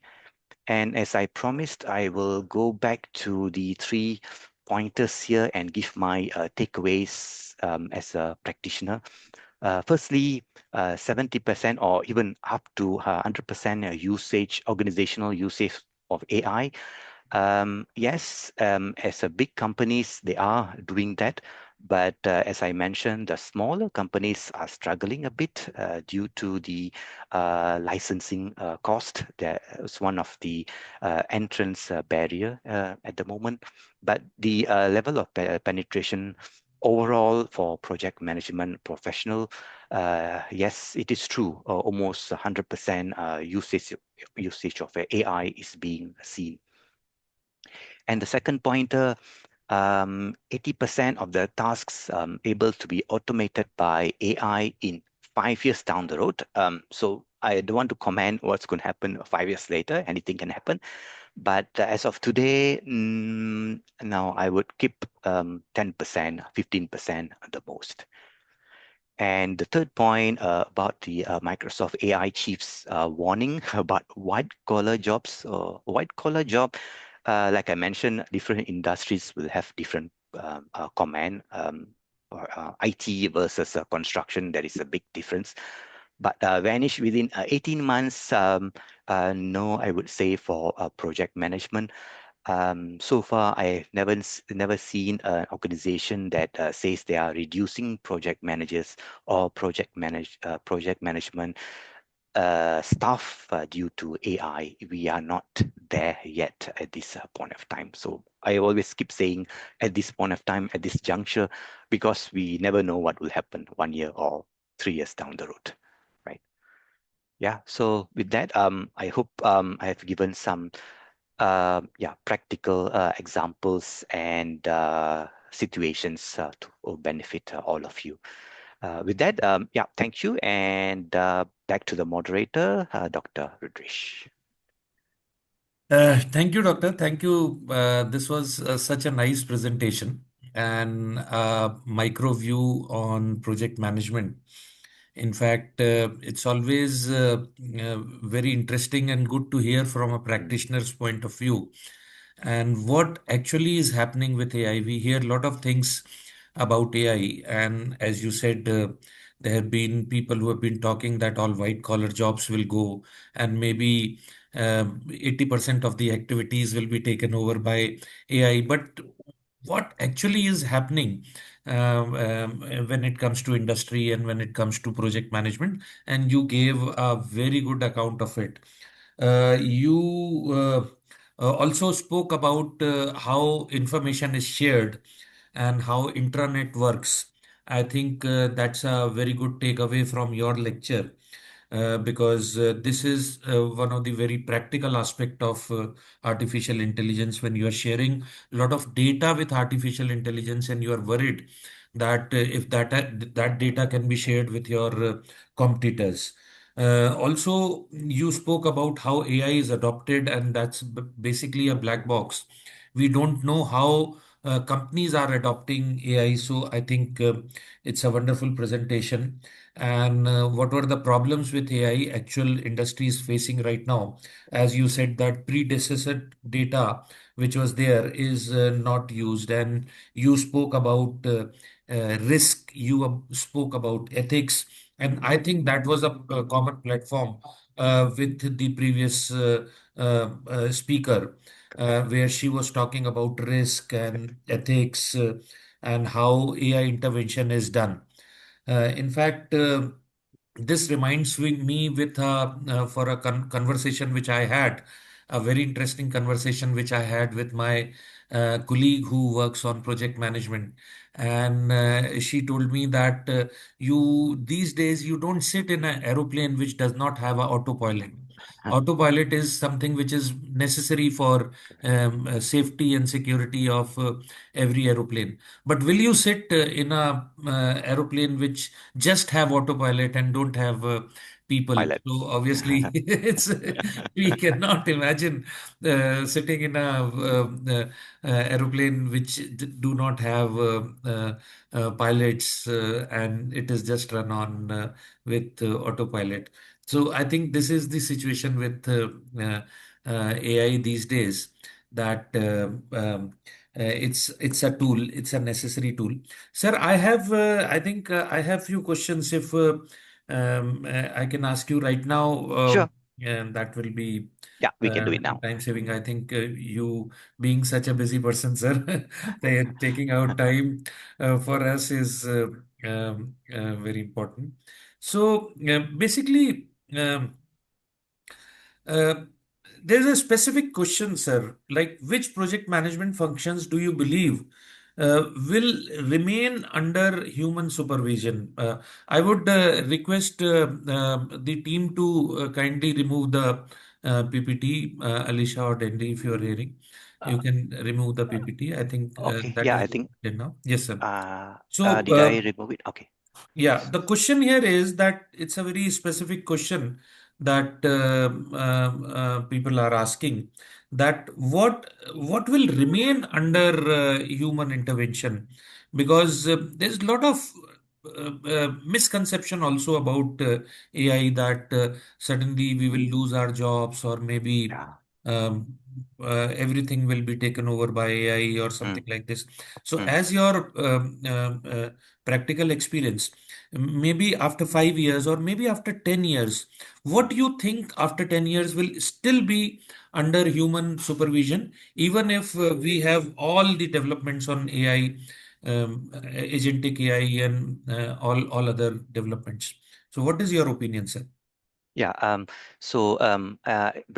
did briefly mention about it as well. As long as you have human interaction, the relevance for my human-based project management will still carry on. I mean, some industries, like I also mentioned about software development, software code development, that AI able to integrate. So instead of having 10 software developers, maybe you just need three software developers to check the work AI has done for you. Yeah, and the source code that the AI has verified, computed for you, then you do verification with lesser people. But so this software development, for instance, it is not really 100% human in human to human interaction. So what I'm trying to say is that in a project, you always have different functions. Software team need to work with electronics team, need to work with production, manufacturing team. So whenever this interaction comes into play, you would still need this human-based interaction. This wouldn't go away even after 5 years. So that's what I'm trying to point out. So those routine jobs, okay, for example, I step into a hypermarket. Previously, there will be tons of promoters standing here and there. Nowadays, you can just walk in, take a basket, and put all the products you need, and you go to the counter, and which is fully automated, and you just scan the barcode each of your product, and you pay with your credit card, and you leave. So maybe there will be some automated teller that greets you and talks to you. So these are some of the areas that you may not see human because you don't need human interaction. These type of industries, yeah, you can actually scan your product and get to the product ingredients or whatsoever you application from the internet. But the human interaction works like the examples I give you, interdepartment, interfunction, intercountry, like what we're doing now, still will require human-based, even 5 years down the road. I think a very interesting take from you, sir. One thing I cannot resist myself asking, in fact, this is part of the question which I have also received here. Um, like the question is, which AI application currently provides the highest impact on project efficiency in industrial environment? I think this is the question, but I want to add something from my own here. that we have a lot of students here as our audience. We have almost 150 audience listening to us right now from across different countries. So, and they are, a lot of them are students. So, what will be your suggestion for them to learn which AI tools they can learn, what AI skills they need to adopt if they want to make a career in project management or be part of project management teams? So, which is the most high impact tools which are there and which they should learn? Okay. I wouldn't recommend any specific tools at this point of time because each provider has their upper hand in certain areas. Google has their own, Apple or Microsoft. In general, it will work for you unless you have a very specific task. Um, for example, just now I talk about resource planning. That is a specific AI tool that that can work. If you are doing academic research, there are also very specific AI tool that is good in crunching, let's say, 10 manuscripts and summarize it for you. So if you go into specific details, that will be tons of them. But in general, I would say um, just use the generic ones that are available to you. And especially if you're a student, you are maybe not able to procure the license for the full feature set. That is also maybe a constraint. So you can only use the basics feature. But the company that you are going to step in, perhaps they will have that license that you can dig deeper. But at least you need to have the basics of AI and how the prompts work. So this actually you can learn today. You don't have to, you don't need the license. You can learn from YouTube videos and so on. You can attend seminars, conference that related to AI. But I wouldn't say any specific specialized AI tool that you need to know, but I would say you just need to know the basic features AI has offered at the moment. Okay, I think that's a very good advice for our students and upcoming managers on project management. So, thank you, Dr. Vijay. You're such a nice speaker, and you have presented it so well, and it was so clear. I hope this will definitely benefit our students, and we hope to see you soon, sir, again on AIBP platforms. And Sure. maybe in future we'll again speak and have opportunity to hear from you. Thank you Yeah. for joining, sir. Thank you very Thank you, much. Doctor. And yeah, thank you all. Bye. Okay, so everyone, we have heard about AI, and I think there are few things which are coming up common in both the speakers which we had. Both the speakers were talking about risk. They are talking about AI interventions. They are talking about ethics. They are talking about data manipulation. So these are the common topics, in fact, if you see. And this is where this whole deliberation is going and what is coming up. So, if you are listening to these lectures, please look on these aspects also, that how AI is unfolding and how AI is giving us new questions where we need to look at. So I think with this, what we have gathered till now, we have our next speaker. And I'm very happy to introduce our third speaker, Dr. Rajnath PV, who is from Presidency University, India. Sir. And let me, Rudresh, sir. yes, sir. This is Ranjit, not Raj. Sorry. I'm sorry, sir. I'm really sorry for this. So, Dr. Ranjit. Okay, sorry. So, ladies and gentlemen, I have Dr. Ranjit PV from Presidency University. Dr. Ranjit is a professor in operations and Supply Chain Management at Presidency University with over 24 years of teaching and 1 year of industry experience. He has taught at several leading institutions like Jain University, Christ University, Ramaiah Institute of Management, and his expertise cover service quality, operations management, supply chain, consumer behavior, and marketing analytics. He has published widely in these areas, delivered various keynote speeches at international conferences, guided international student research projects, and recipient of NTC Global Award and Devang Mehta Award for Best Teacher. He is an active member of AIBPM and contributes to X-Culture programs also. He is with ongoing research on and teaching engagement in project management and global academic collaboration. So, Dr. Ranjit, the stage is yours. Thank you, sir. For joining. Thank you. Thank you, sir. Just give me a second. Is my screen visible? Yes, I think you can make it a full screen, sir. Yeah, it has come to full screen now. Is it visible? Yes, yes, it is now a full screen, sir. Okay. Good morning, AIBPM. Good morning, Rudresh sir. Good morning, everyone present here, including students.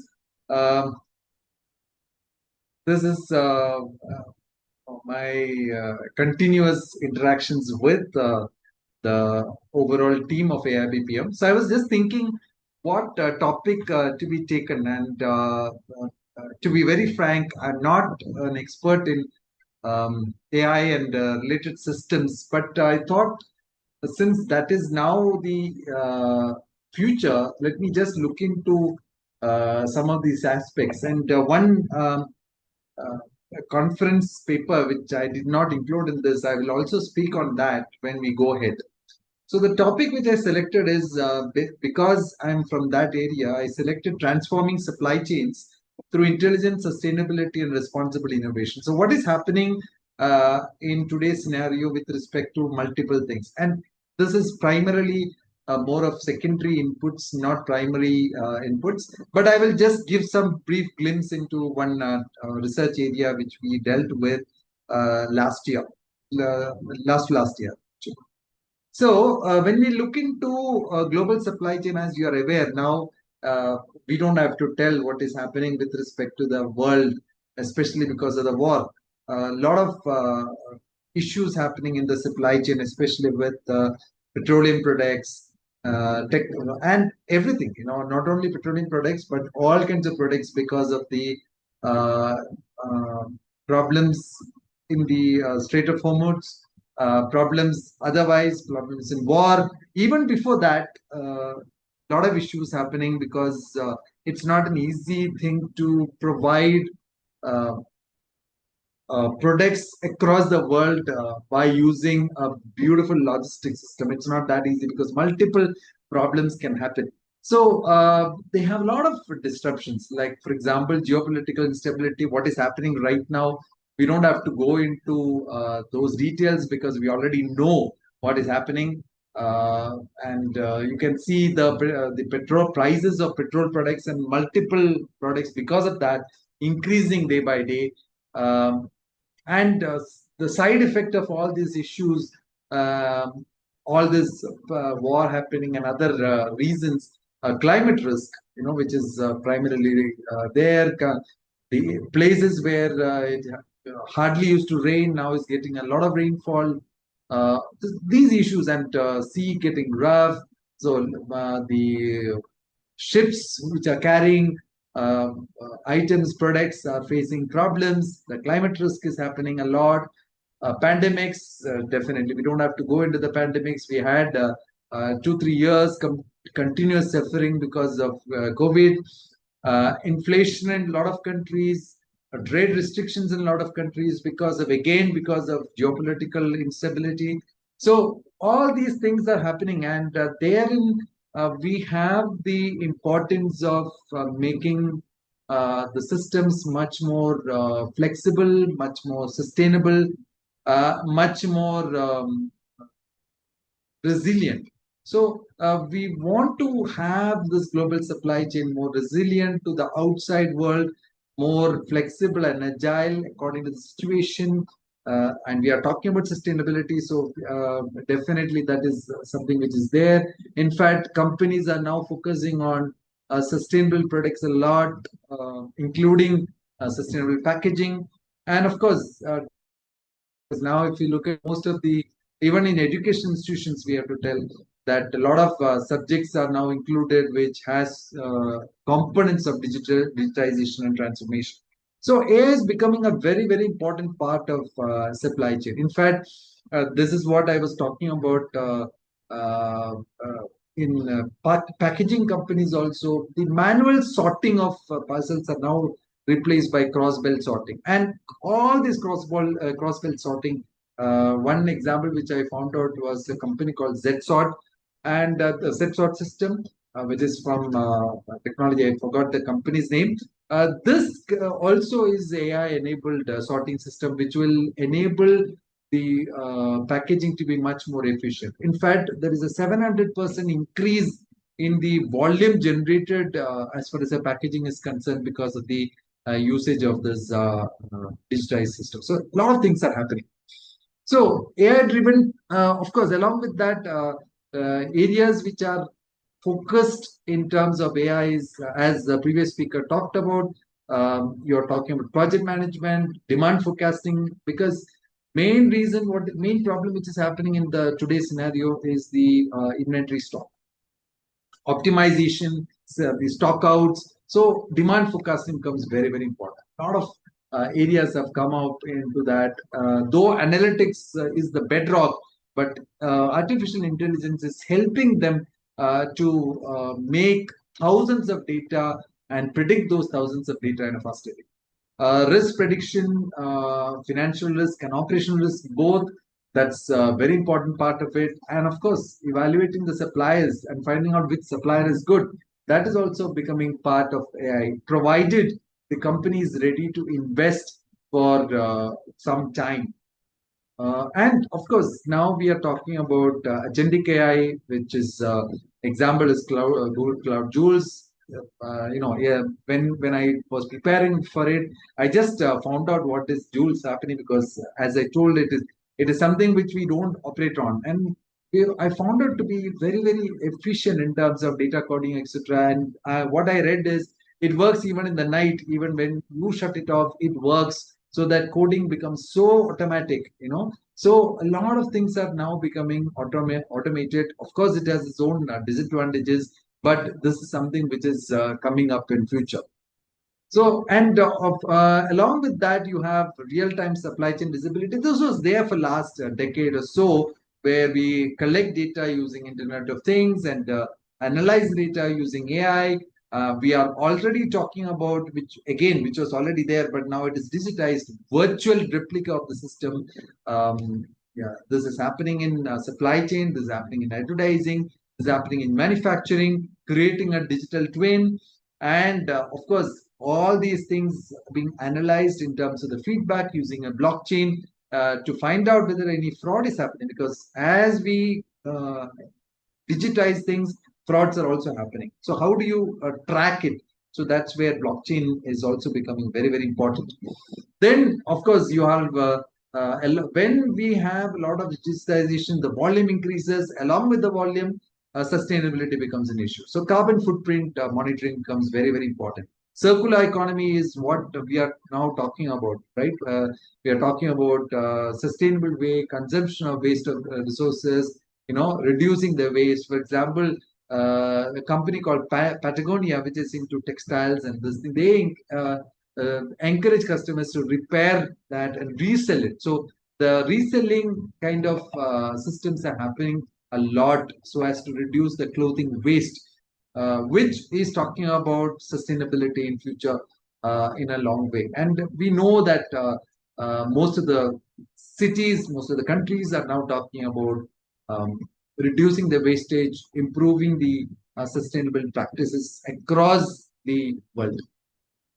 Then hyper-automation in terms of procurement, in terms of warehouses, in terms of process automation, usage of smart robots, which definitely is there in most of the manufacturing organizations. And of course, resilience, supply chain resilience, route optimization, very, very important, because transportation is where we are losing out in terms of the time, in terms of the cost. So how do you reroute? How do we use dynamic scheduling so that there is no wastage of time? So that's also very, very important.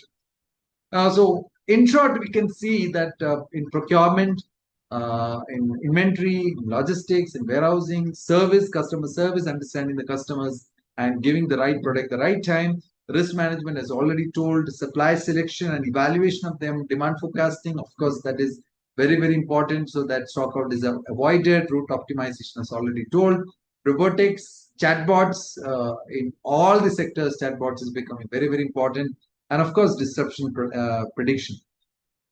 So a lot of new technologies in terms of that is just a minuscule introduction. A lot of things can be discussed on that by experts. Of course, generative AI, which is talking about massive data sets and creating original content from that.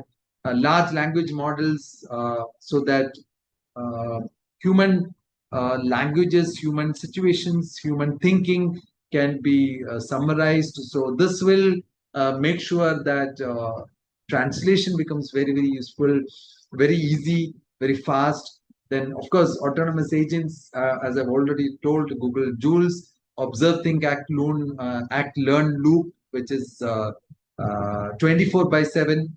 Edge AI definitely happening in smartphones, which helps us to be very, very smart in terms of usage, in terms of route, in terms of anything which you do.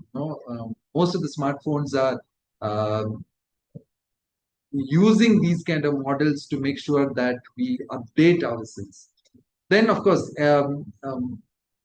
because we don't know all these AI tools, there are now tools just come for understanding how AI works. So that is also very, very upcoming area.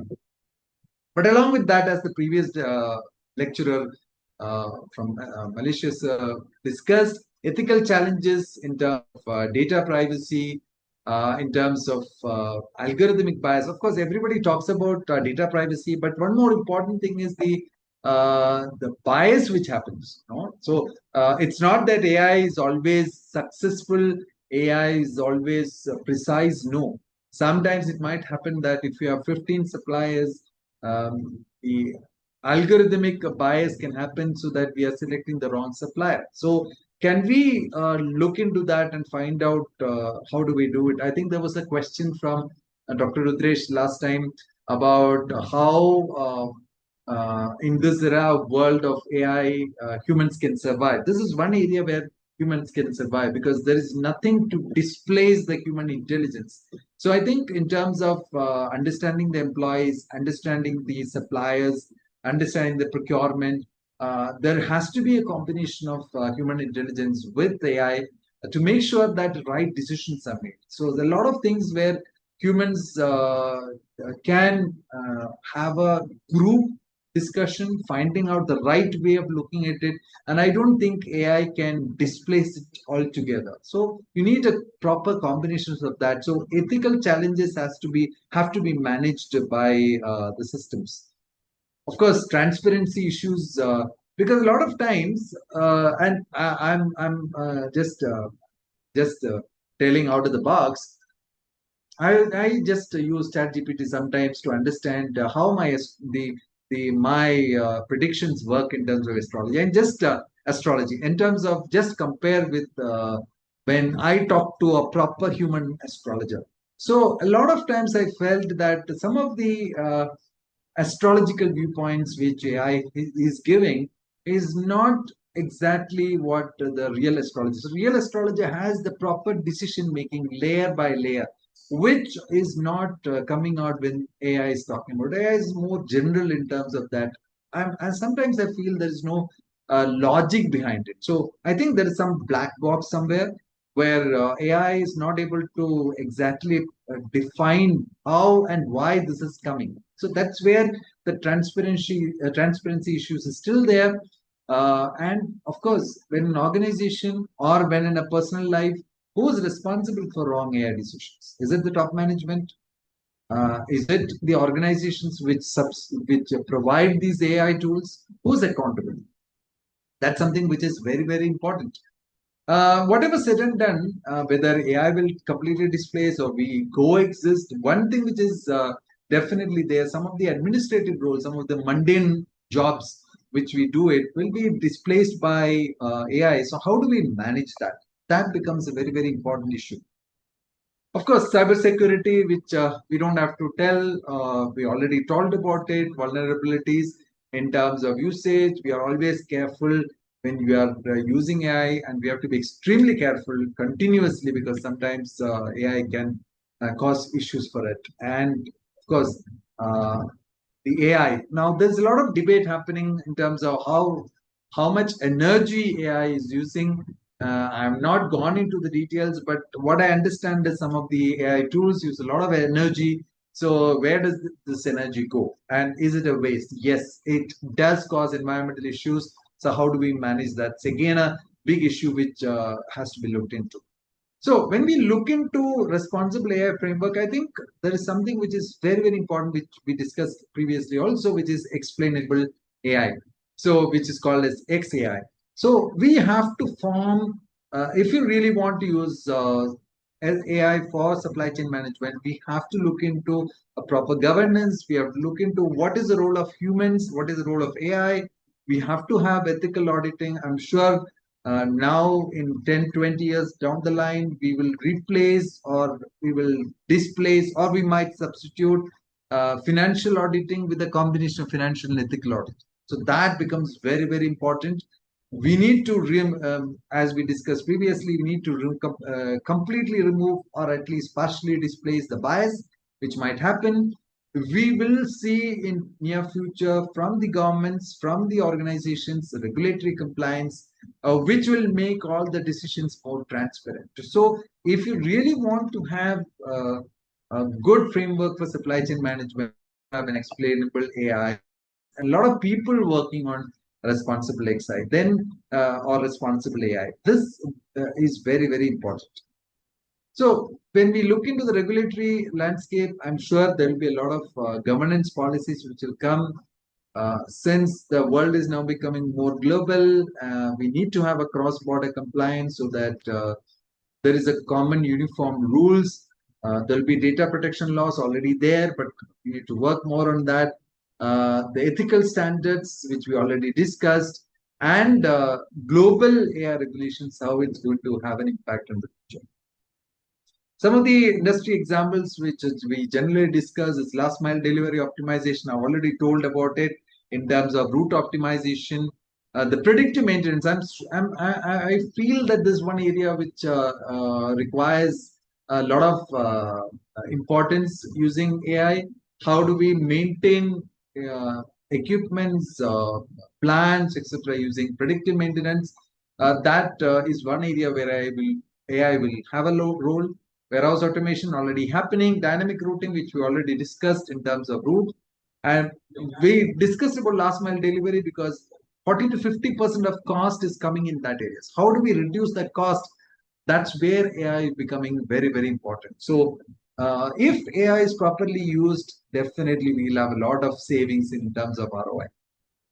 Future of AI. So we are looking into autonomous agents which work continuously without anybody's help, predicting, optimizing, sustaining organizations in without much of human help.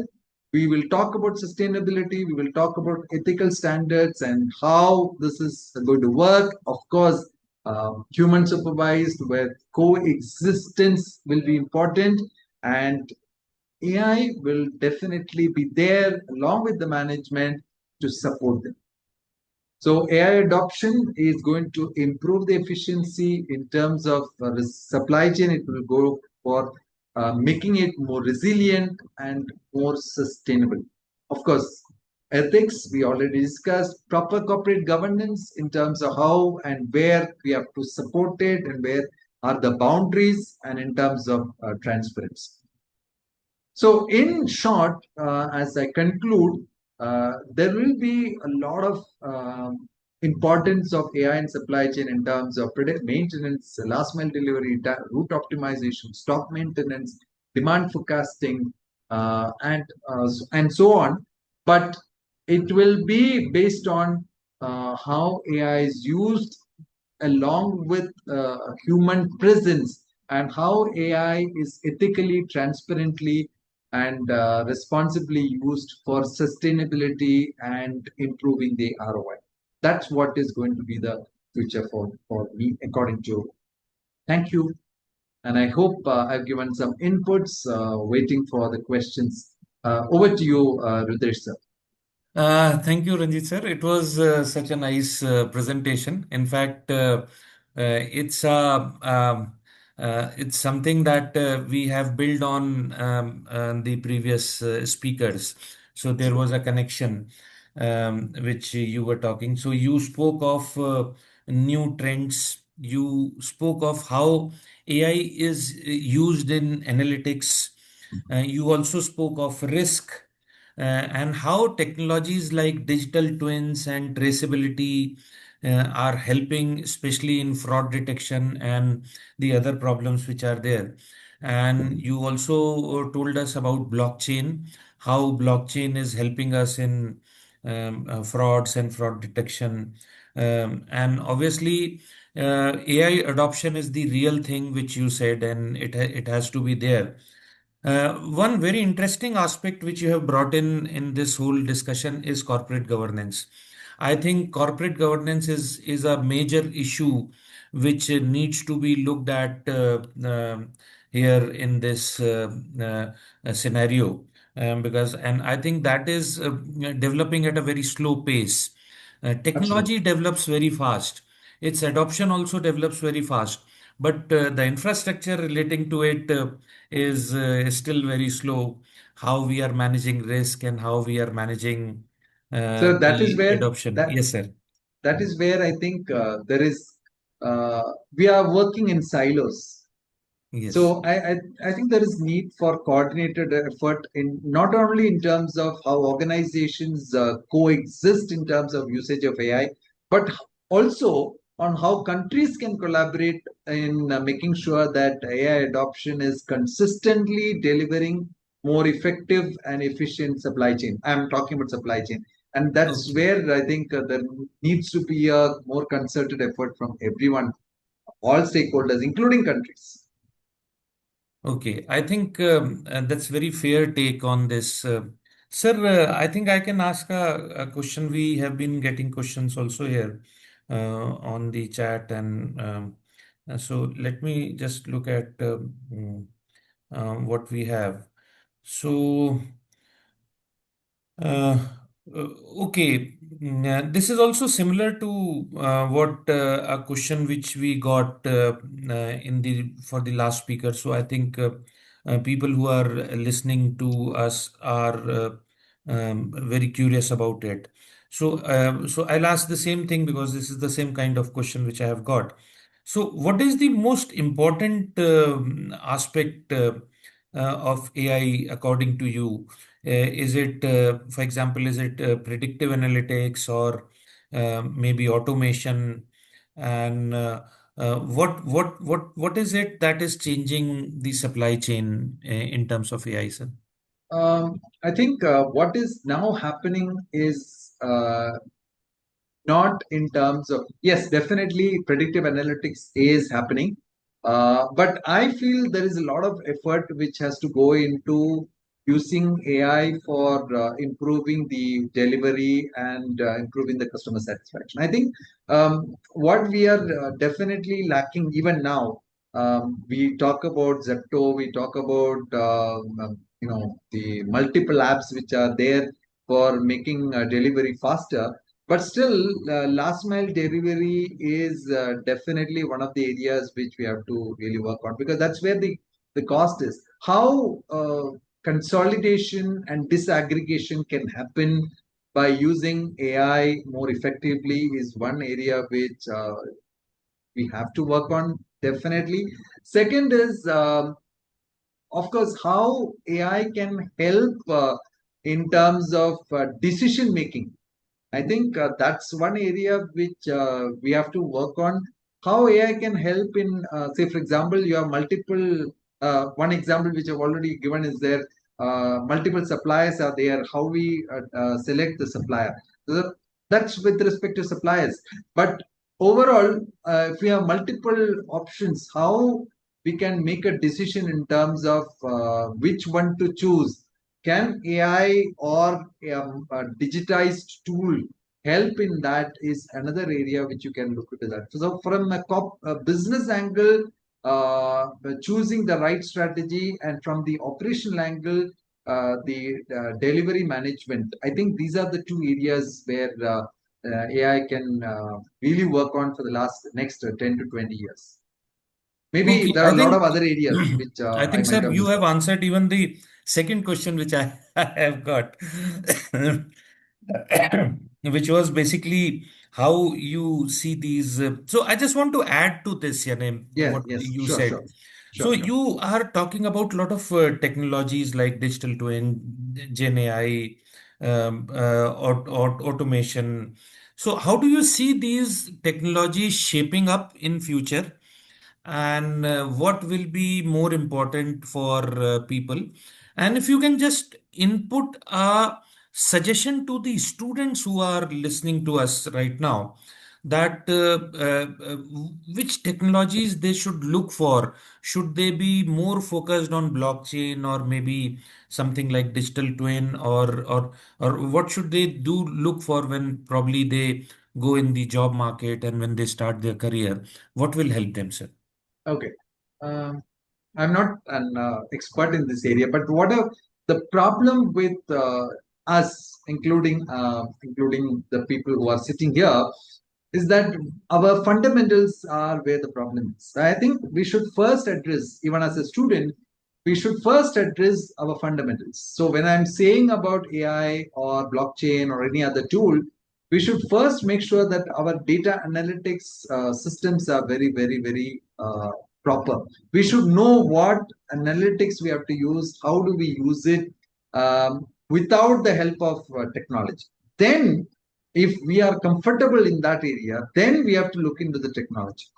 In technological side, what I feel is we should first have basics of what are the basic tools, for example, Google Cloud tools which you are seeing. So what are the tools which are more frequently used by organizations? I may not have a specific tool here because it depends on the industries. So you'll have to first find out what are the typical tools which are used by the industries, mainly for what, if I'm looking supply chain, mainly for demand forecasting, mainly for data analytics, maybe mainly for your last mile delivery and so on.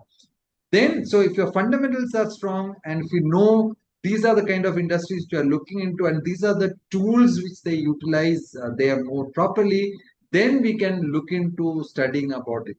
But having said that, basics of artificial intelligence, basic of blockchain, and basics of automation, basics of what is done in robotic process automation, all these things are primarily important for people who get into any kind of organizations as of now. The more advanced versions, which we talk about, autonomous agents or explainable AI, etc., will be learned when you are doing the job. I'm sure companies will teach you what exactly is required at that time. So that's my answer. You need to have fundamental study, then fundamental AI tools, then definitely you can upgrade from that as we go on. Okay, I think that's very fair, and it's very fair to say also. I think a message is very clear to the audience here, that there are a lot of things which are changing at very fast pace, and we Yeah. really don't know what will happen in future about the risk, about the infrastructure of AI, how AI will be changing. But one thing from you is very clear, that students should be very clear with the fundamentals. they should be very clear with their knowledge base. And if they are very strong in their fundamentals and knowledge base, I think they can survive the changes. Because if you're strong in your fundamentals, whatever tools coming in, you should here it's just an application, right? And Yes. because of new, and of course because of AI, any new tool coming in, even if it requires coding, it is already available. So you don't have to learn it. It's already available. You have to just adapt it. But nobody is going to teach you, for example, how standard deviation is used. Nobody is going to teach you. So that you have to know depending on situation. So your fundamentals have to be very strong. I think that's a very fair takeaway from today's session, sir. So thank you, Dr. Ranjit, for joining us. Thank you, sir. You Thank you, have sir. been a part of AIBPM, Thank you. and it's such an honor to have you and pleasure to listen to you, sir. So Absolutely. hope My to see pleasure you to again. talking with you. Hope to see you again on AIBPM Sure. platform. Sure. Thank you, Sure. sir. Thank you for Thank joining. you. Thank you. So friends, I think we are moving to our goal and learning new things about supply chain and the issues related to supply chain and how ethics, governance, accountability, and technology, society is changing our lives. And this is what 2026 Delhi ICPM is all about. And one thing which I want to tell the audience here is that please follow AIBPM social media handles. That is there in your chat bot. There are a lot of links which are given. We have also given the list of AIBPM publications. AIBPM has journals which are top journals in this area, and you can get opportunity to publish your research in AIBPM journals. They are top quality journals and publishing very good research. Apart from this, AIBPM is also conducting various organizations across the globe. You can be part of it either offline or online. You can be part of the next conference, which the information which was given before this session started. The everything is there on the chat which is there. So go on those links and please be there. Especially follow the social media handles.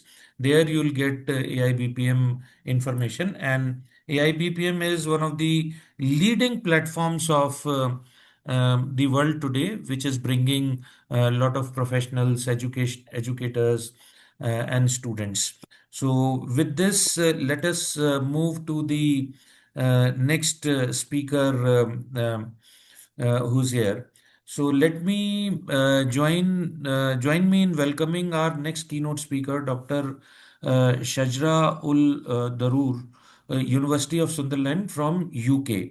Dr. Shajra is a senior lecturer in management at University of Sunderland, UK. She's a researcher, an emerging scholar in the area of responsible management. She is an UN Prime Working Group's regional head for Pakistan. She is also an experience in leading and delivering postgraduate and undergraduate courses at several high-ranking higher education institutions in UK, including Nottingham Business School, Durham Business School, Leicester Business School, and Coventry Business School. She is the project lead of Association of Physicians and Surgeons of the UK, leading their 37 international projects. She holds membership of Higher Education Academy as a senior fellow, Chartered Management Institute at Chartered Manager.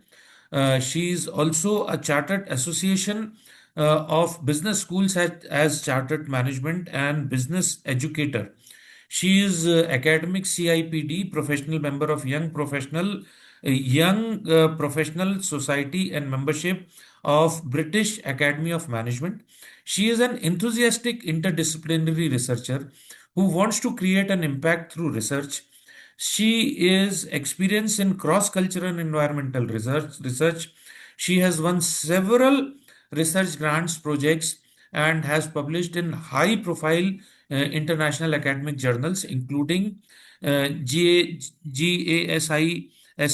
Energy Economics, European Financial Management, and Journal of Environmental Management. Dr. Sajda, the time is yours.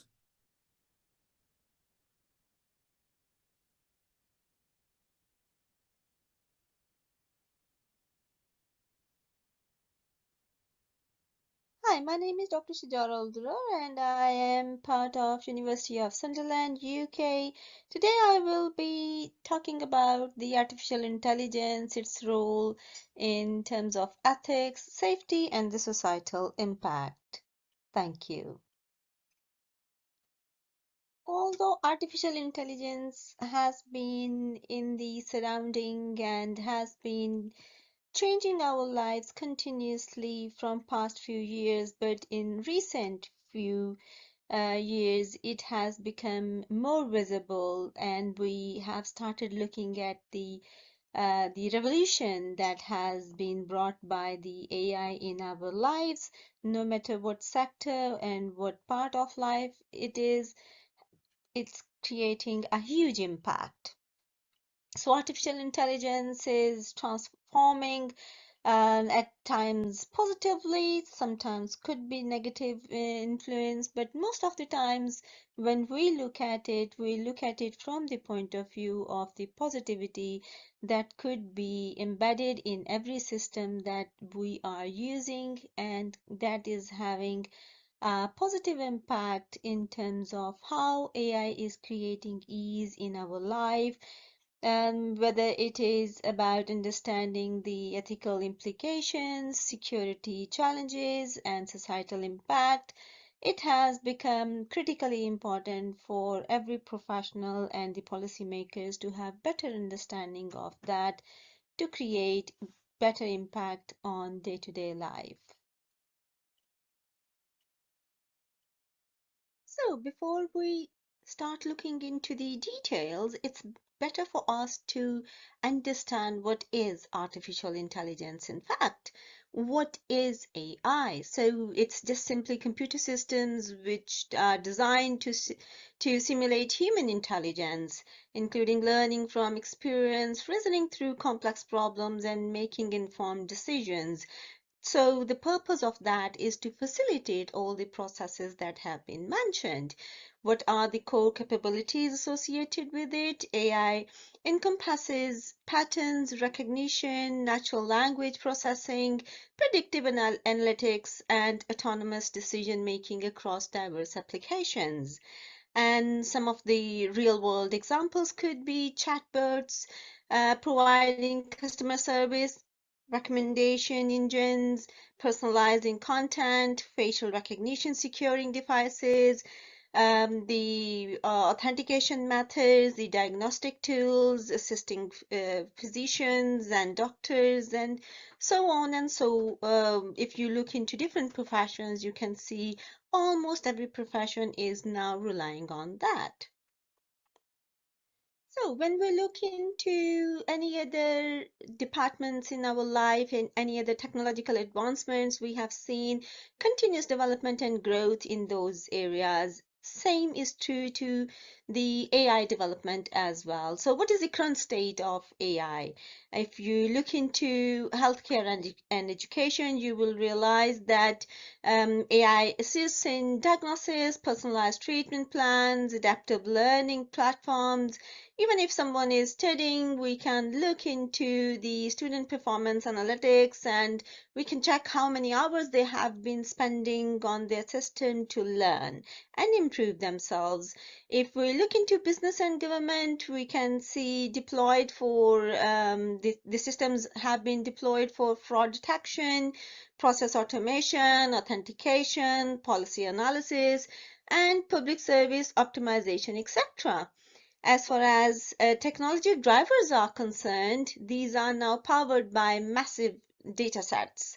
Advanced machine learning, we often talk about research these days in LLM and the logarithms and exponentially growing computational capabilities that help us in looking into the matter in depth and generating further details whenever it's required. So while AI performance continues to improve dramatically, the associated risk from privacy breaches to associated biases are escalating in parallel, demanding thoughtful governance because anything that is not being looked after thoroughly, it can result in drastic results, which maybe those consequences later on are not going to be controlled easily if not addressed in the beginning. So as we were talking about different type of frauds or scams that might arise from unmonitored or poorly monitored AI systems, we now can talk about why AI ethics matters now, because once we start looking into careful processing of the data and the resources that are available through AI, we are going to behave ethical in terms of managing whatever options are available to us. So the stakes are high if these are not being done. AI systems make decisions that directly affect human lives, from loan approvals to medical diagnosis, criminal sentencing. When these systems fail or behave unfairly, the consequences can be devastating, because initially, if you didn't manage to detect and didn't manage to set clear policies, later on it will be difficult for you once those are being breached and many people have been hurt by the process negatively. So direct human impact could be seen. AI decisions influence employment, healthcare access, financial opportunities, and fundamental rights. Sometimes I have heard these days that now when the employment is people related to employment, when people submit the applications, instead of people looking into those applications being submitted, these days this process is being done with the help of AI, which is going to then detect which applications are addressing and talking about the main aspects that have been requested in the applications. Amplified consequences. Errors in AI systems can affect millions simultaneously, spreading bias and harm at a bigger scale. Preserving values. Ensuring AI respects human dignity, fairness, and justice remains our collective responsibility. As we are talking about ethics in AI, and if not being careful, it is going to harm. So what is AI ethics? Moral principles that needs to be monitored, a framework of ethical guidelines governing how AI systems should be designed, developed, and deployed responsibly. So in different countries, the rules and regulations could be different. These could be sector-wide, these could be nationally addressed, and these are ongoing processes which are continuously developing as the growth of the AI dominating the systems. Boundaries and standards, establishing clear rules about what AI systems should and shouldn't do, protecting individuals and society from potential harms. And then human accountability.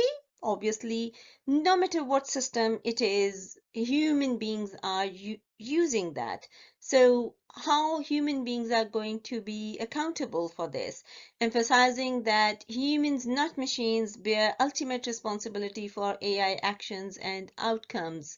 So we have to be mindful that ultimately it's us who are using it, so we have to be mindful in terms of for what purpose we are relying on it. Core principles of AI ethics. First thing is fairness. AI systems must treat all individuals and groups equitably, without favoring and disadvantaging based on protected characteristics. And in advanced countries, almost every country is having clearly stated characteristics that can't be judged or can't be questioned at any level, whether it's during employment or at any other level. Privacy, personal data must be collected, stored, and used with consent, security, and respect for individual autonomy. And that's why now the rules are way different as compared to past. You are having right to access data wherever it is related to you available, and you can request that to be removed whenever you want to, unless and until that is not breaching the national protective measures. Transparency, organizations should be open about when and how AI is used, enabling informed understanding and appropriate oversight. We have mentioned earlier that excess of everything is bad, so we have to be mindful how to use it. So, for example, within the institutions, the students are often given tasks where they specifically have to understand how they can use AI and how they can rely on that, but then during the assessments, etc., they are not allowed to use that.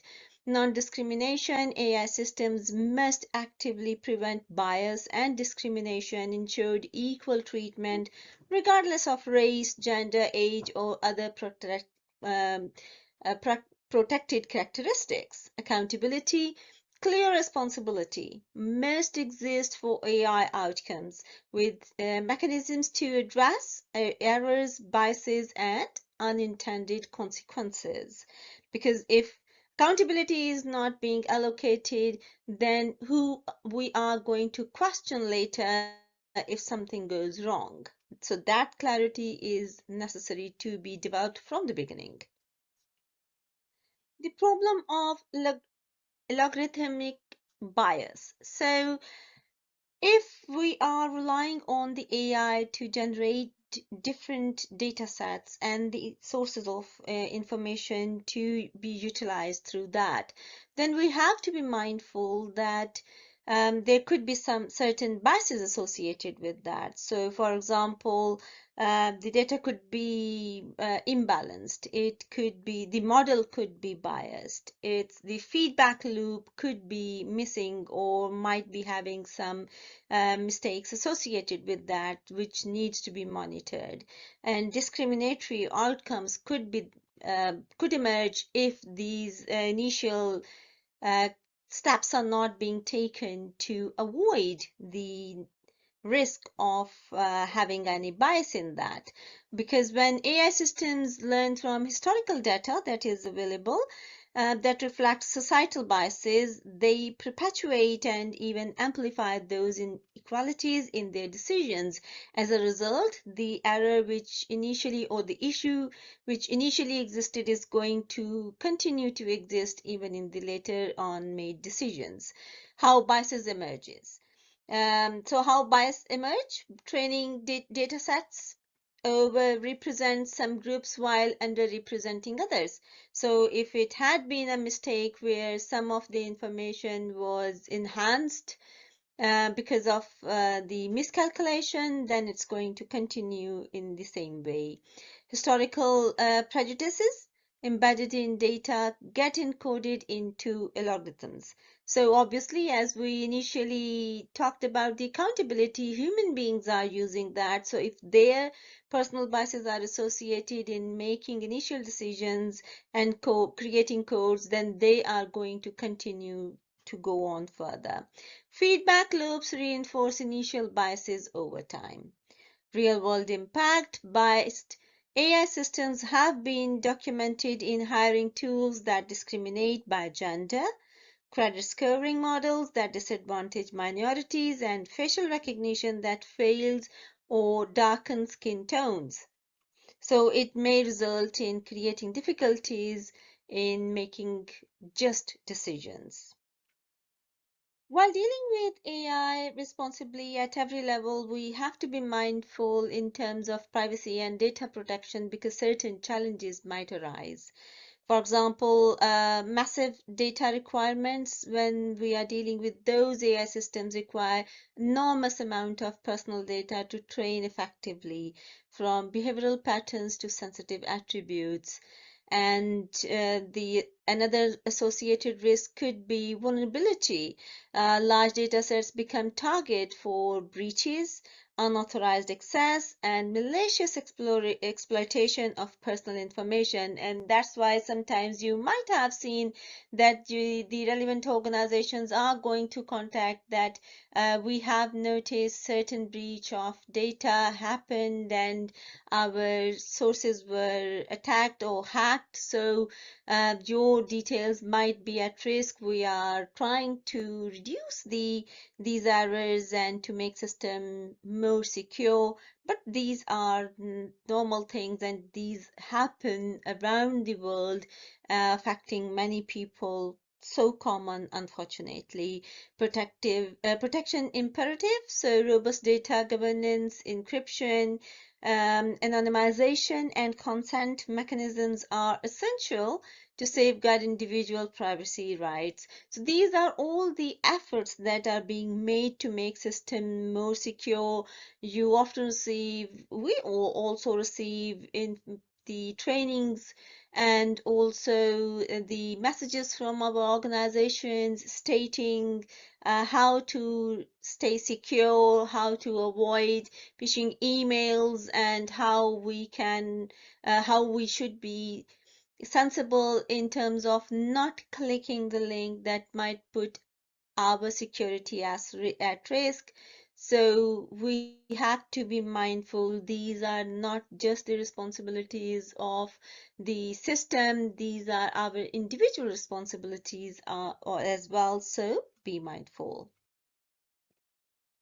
When we look into the implication of AI use, then we have to be mindful about transparency and explainability.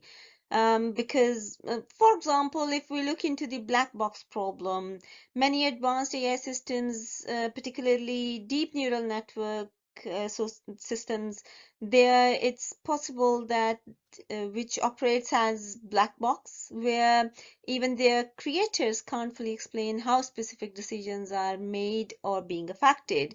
So this may create serious challenges for trust, accountability, and error corrections. And if we are talking about why explainability matters, then we have to think about why not this can be provided to the people, because they are affecting their lives. So users deserve to understand decisions that affect their lives. Regulators need explanations to ensure compliance and fairness. Developers further require interpretability to debug and improve systems. Society needs transparency to maintain democratic oversight. So the future of responsible AI depends on our ability to make intelligent systems more interpretable, more understanding, and ensuring that human beings remain in control and can meaningfully understand and challenge automated decisions. Further talking about transparency and explainability in AI, understanding how artificial intelligence makes decisions is critical and crucial for building trust and ensuring accountability in AI systems. Otherwise, if that's not being explained, that's not being understood, then it is going to create difficulty for the people who will be affected by that usage. Looking into why AI decisions remain mysterious. So many AI systems operate as black boxes, as mentioned earlier, where the decision-making process remains slightly unclear and vague even to their creators. Complex neural networks process information through millions of calculations, making it difficult to trace how specific outputs are generated. So this lack of transparency results in huge challenges in high-stake domains like healthcare, criminal justice, and financial services, where understanding the reasoning behind decision is essential. And if it's not going to be, for example, if we are talking about the criminal justice, if the information is vague, not clear, then it means the justice could be at stake and it may harm hugely. Same applies to health sector and to the financial sector as well. So we have to be mindful about why it is important for AI decisions to be clear and not being mysterious. Understanding AI safety. For everyone, it is important, but why it is important, how it works, alignment with goals, ensuring AI systems operate according to intended purposes and human values, error prevention, identifying and mitigating potential failures before they cause harm, and control and security, maintaining robust oversight and protection against malicious use. So AI safety encompasses a comprehensive effort to develop systems that are reliable, controllable, and beneficial while minimizing unintended consequences. It plays important role in providing safety through AI.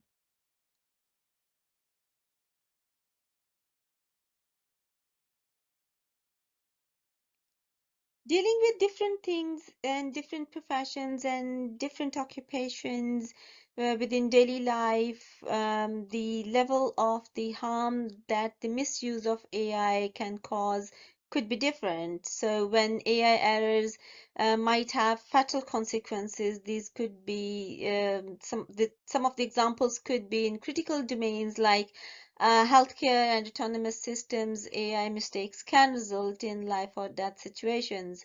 Misdiagnosis from a medical AI could delay proper treatments. Similarly, in terms of the high-stake applications demand rigorous testing protocols, such as the driverless cars, which we are about to have, extensive validation and fail-safe mechanisms to prevent catastrophic outcomes. Because if the information being fed to the system is going to be faulty, then the losses are going to be huge. Keeping human in the loop, the safety net, it's very important, and we already have a word about it that human beings are responsible for and they are accountable for appropriate use of AI because they have created and they are using it for several purposes. So it's not possible to blame AI for the actions and human beings not being accountable for that. So it's important to have supervised decision making. AI provides recommendations while the final decisions should be made by the human beings who are using it. Then active oversight, continuous monitoring, ensure AI operates within accountable parameters. And error mitigation, human expertise catches mistakes before they result in harmful outcomes so that if there is any issue, any minor mistake from the beginning, it can be picked up and addressed. Otherwise, it will become difficult to address it later on. So right time, right decisions are important. Regulation and standards for AI to use at different levels, global regulatory landscape. So what is the situation globally? Governments worldwide are establishing frameworks to govern AI development and deployment, although this is still controversial because not one rule can be applied everywhere because of the requirements of different sectors and different places in the world. These regulations address data privacy, algorithmic transparency, and ethical technology use. Legal standards provide crucial certainty for organizations while protecting public interest. The European Union's AI Act and sector-specific guidelines in healthcare and finance exemplify this evolving regulatory environment. Key regulatory areas: data protection and privacy, algorithmic accountability, bias and discrimination prevention, safety and testing requirements, transparency obligations. So these are the must areas that every government is going to be concerned about for no matter what department, what sector AI has been used into. AI is not just used for the business purposes or different sector. It is something which is being used by everyone, and it is creating huge social impact. Workplace transformation. So automation reshapes job markets, eliminating some roles while creating new technology-driven opportunities. Social interactions, AI mediates how people communicate from relationships and engage with communities. Dual-edge potential. Technology offers tremendous benefits, but also introduces significant societal risks requiring careful management, and that's why we had been talking about why it is important to have ethical limits while we are using AI in different fields, in different sectors, for different purposes. The digital divide and AI access. If you look at this graph, you can see that the urban areas are using more AI as compared to the rural communities, while the high income areas and people are relying more and using more AI as compared to the low income people and areas. This creates a gap. How to bridge this gap? Unequal access to AI technology threatens to widen existing social and economic disparities.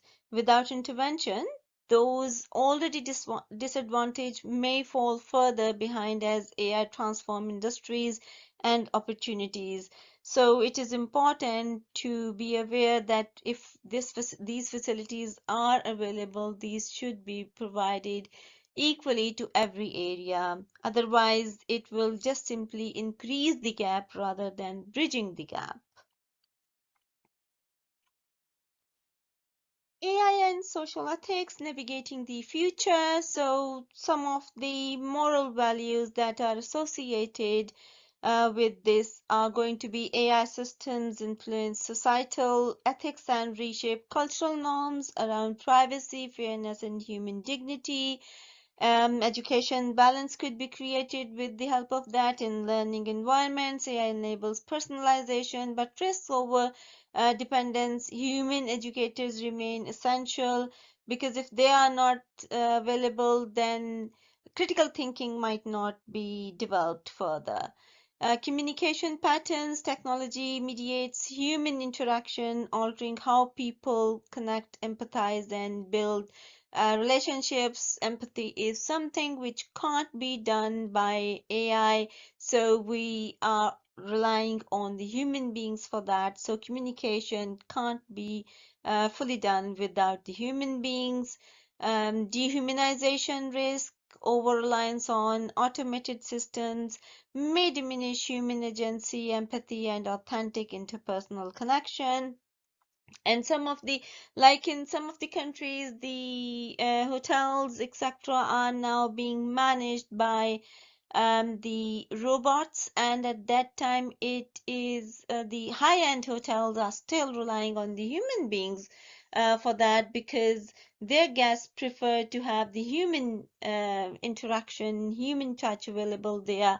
So they want to talk to people rather than the robots at the reception, etc. So still it is something which is developing, but we can see that human presence is important regardless of wherever you go.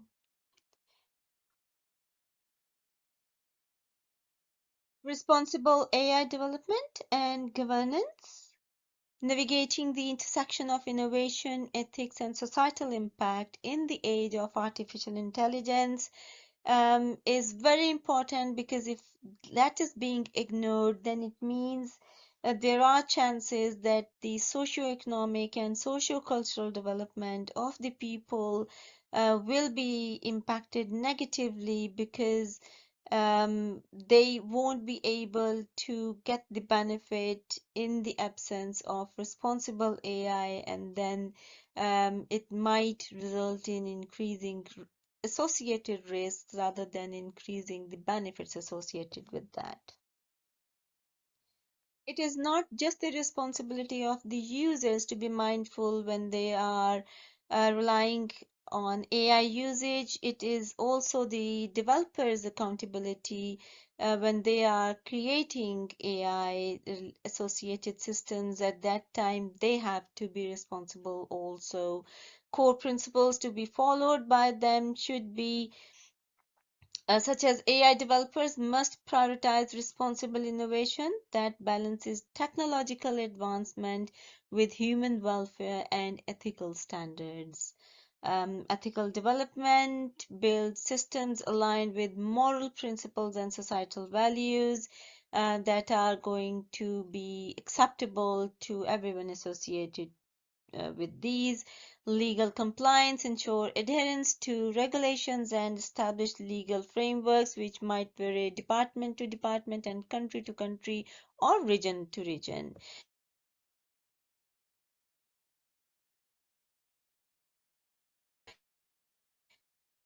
Human-centered design place human interest and well-being at the forefront of innovation, because ultimately it has to be it has to be used by human beings for the benefit of human beings. Society's role can't be ignored in the AI governance. For example, enhancing AI literacy.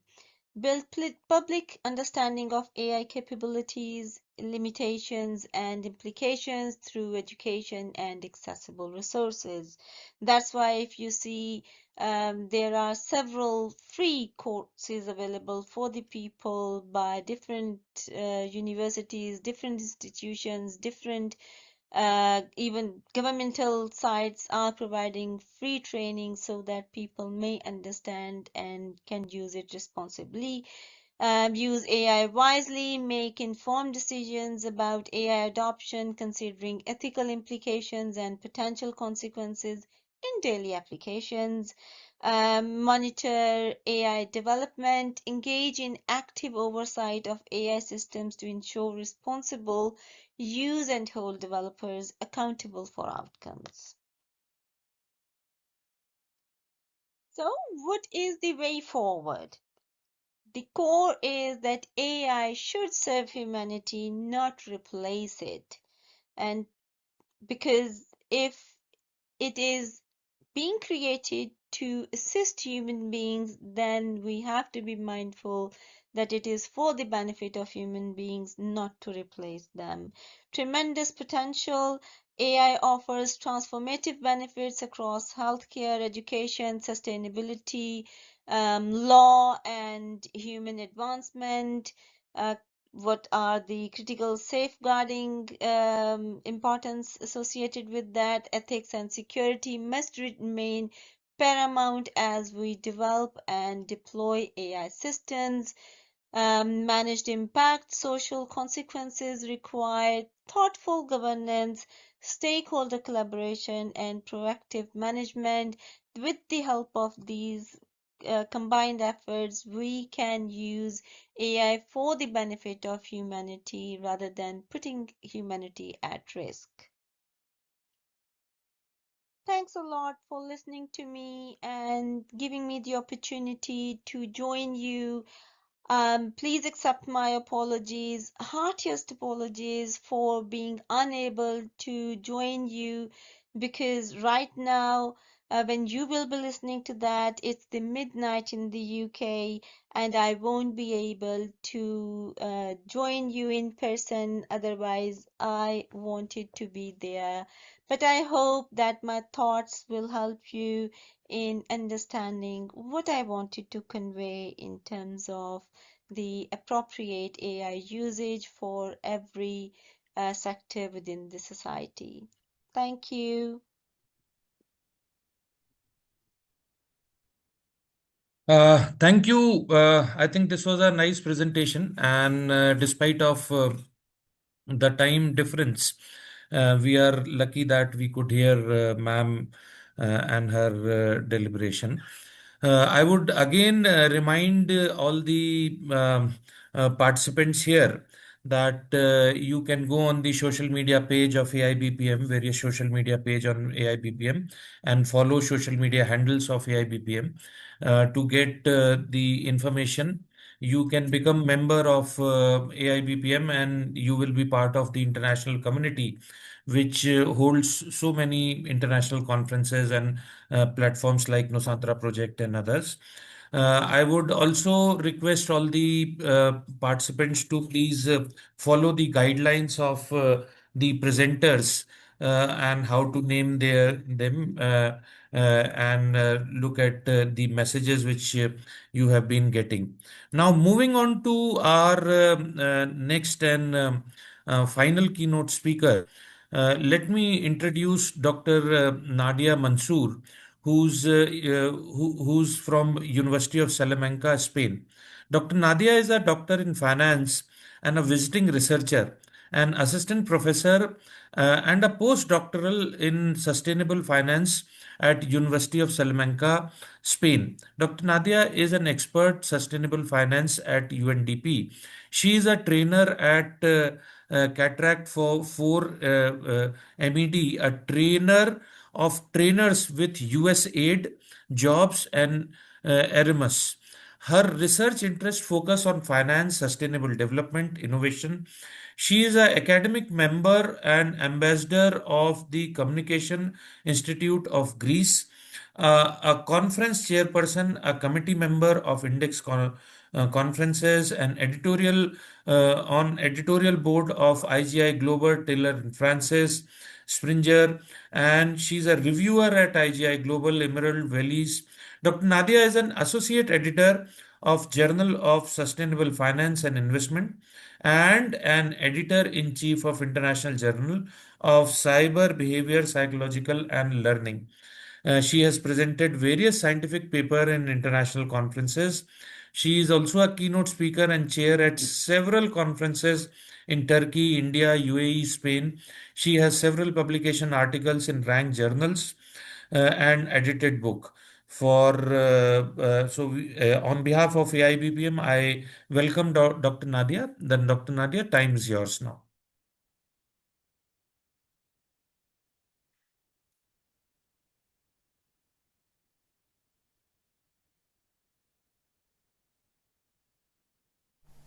Good morning, everyone. It's an honor to be here in Dili at the 2026 International Conference on Progress in Management. My name is Dr. Nadia Mansour from the University of Salamanca, Spain, and today I will present a review on augmented finance for climate action, focusing on how AI, IoT, and blockchain can fundamentally reshape sustainable finance. Let me start with the sobering facts. So the systematic financial risk has told us that climate change is not just an environmental crisis. It's a direct threat to the stability of our global financial system. We face 3 specific failures. First, we cannot measure, report, and verify environmental impacts with any real confidence. Second, climate risks are non-linear and systematic. Traditional linear models miss them entirely. And third, greenwashing has eroded trust. So investors no longer know which green climates are real. This is the credibility crisis. So what do we do? Enter augmented finance. This goes far beyond simple fintech automation. It's the systematic integration of 3 technologies. Artificial intelligence gives us cognitive augmentation, the ability to predict and analyze vast data. The Internet of Things provides physical digital integration, real-time verifiable data from sensors and satellites. And the blockchain delivers decentralized trust, immutable records that eliminate the need for intermediaries. Together, they don't just automate, they augment our financial capabilities. Let me show you how we arrived at this conclusion.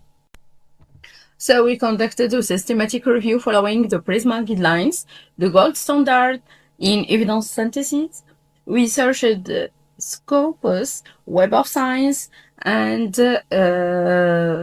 so many other peer-reviewed articles published between 2018 and 2025 were written in English, focusing on climate science and at least one of the three technologies. So from 584 initial records, after removing duplicates and screening, we arrived at 42 cover studies. This process ensures our findings are reliable and reproducible. So our thematic analysis revolves three major application areas. First, improving measurement, reporting, and verification using Internet of Things and blockchain. Second, managing climate-related financial risks with artificial intelligence. And third, using artificial intelligence to analyze ESG performance and detect greenwashing. So I will walk you through each one. So today, most environmental data are estimated or self-reported. So that's a problem. Studies like GIA and BO 2025 show how Internet of Things, sensors and satellite imagery can provide real-time asset-level greenhouse gas emissions data, what we call filed truth. On the blockchain side, researchers like Mai et al. 2025 have demonstrated immutable registries for carbon credits and tokenized green bonds. So the impact is real. Luna and all 2024 found that combining blockchain and smart contracts reduced the green project verification costs by 70%. So that's not a small improvement, it's a transformation. Second, climate risk management. Traditional risk models assume linear, normal distributions. Climate is neither. Batison and Monastirello 2020 used network models and machine learning to identify hotspots of unpriced climate risk in sovereign bond portfolios. Natural language processing is being used to analyze corporate climate disclosures. Bangalore and all 2022 found huge gaps between what companies say and what they do. They call it cheap talk and cherry picking. So artificial intelligence allows us to move from retrospective, qualitative risk assessment to predictive, quantitative risk management. That's a game changer. Third, ESG analysis and greenwashing detection. Artificial intelligence can analyze alternative data sources, new articles, social media, not just company reports. Grewal and all 2019 showed that markets react more to alternative data than to official sustainability reports. So, for example, GAIME 2025 reported 94% using transformer models. This means we can finally hold corporations accountable in real time, not just once a year. Now, here is the key insight. These technologies do not work in isolation. They create a powerful synergy. For example, Internet of Things, sensor continuously measuring emissions from a renewable energy plant. That data is recorded on blockchain. An artificial intelligence model then analyzes the data stream together with market and climate variables to dynamically price carbon credits. Finally, a blockchain-based smart contract automatically executes the sale. That's a closed-loop trust machine. It replaces estimates with data, declarations with transparent records, and manual process with intelligent automation. So, however, and this is critical, we cannot be naive. The literature also reveals serious barriers. For example, black box artificial intelligence models lack explainability, which is a problem for regulators. There are no common data standards for Internet of Things or interoperability protocols for blockchain that creates data silos and regulation lags for behind technology. But perhaps the most problem is the geographical base. So 85% of the studies were reviewed focus on developed countries, and only 5% cover emerging economies. So what do? We need context-specific layer-proofing solutions. That means designing decentralized architectures that work offline or with poor connectivity. It means focusing on real local needs. For example, blockchain-based microinsurance for smallholder farmers, Internet of Things enabled microloans for distributed solar home systems, and parametric insurance powered by artificial intelligence and weather orators. And policymakers can help by creating regulatory sandboxes for green fintech in the global south. Safe spaces to test and adapt these technologies. Research must move from technology transfer to technology co-creation. So, looking forward, I propose 4 research priorities. First, bridge the impact gap. We need longitudinal studies that link technology deployment to actual emissions reductions, not just improved accuracy metrics. Second, develop explainable artificial intelligence specifically for climate finance, no more black boxes. Third, create open source inclusive datasets that represent underrepresented regions and sectors. And fourth, study systematic risks. For example, what happens when every bank uses the same artificial intelligence model? So that could amplify a climate shock. These are not academic problems, they are necessities. To conclude, augmented finance is a necessity. The combination of artificial intelligence, Internet of Things, and blockchain can solve the credibility crisis in climate finance, but only if we design these tools equitably, govern them transparently, and include the voices of those most vulnerable to climate change. Technology alone is never enough, but technology with intention, inclusion, and integrity that can change everything. So thank you very much for your attention. Thank you, ma'am. Thank you. This was, I think, a very informative presentation which we had talking about augmented finance and related issues. So this brings us to the end of our keynote speakers.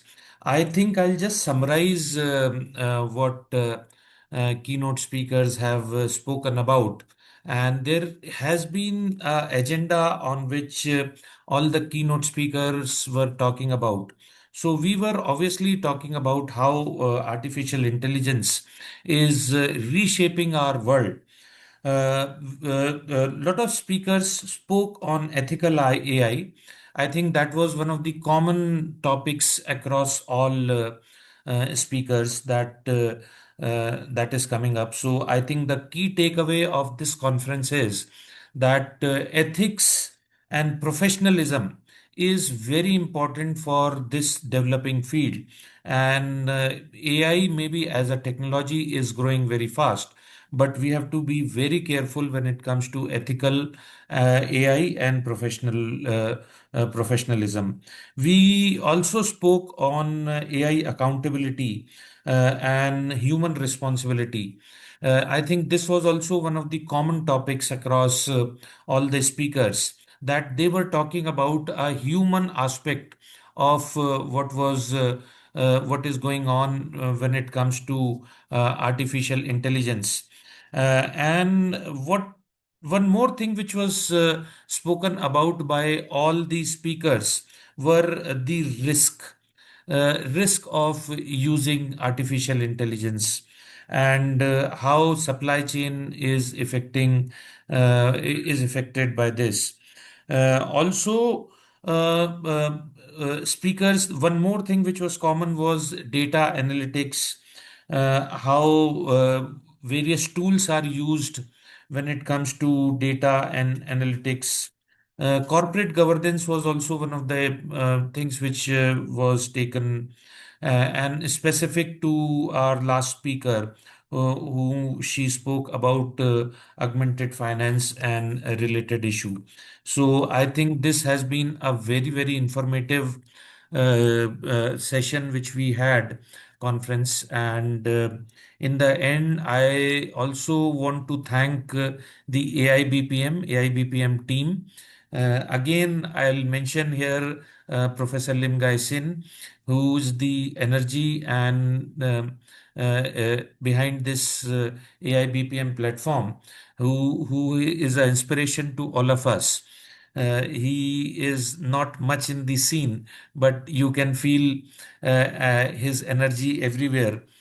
So that we are very thankful to Dr. Lim Gai Sin.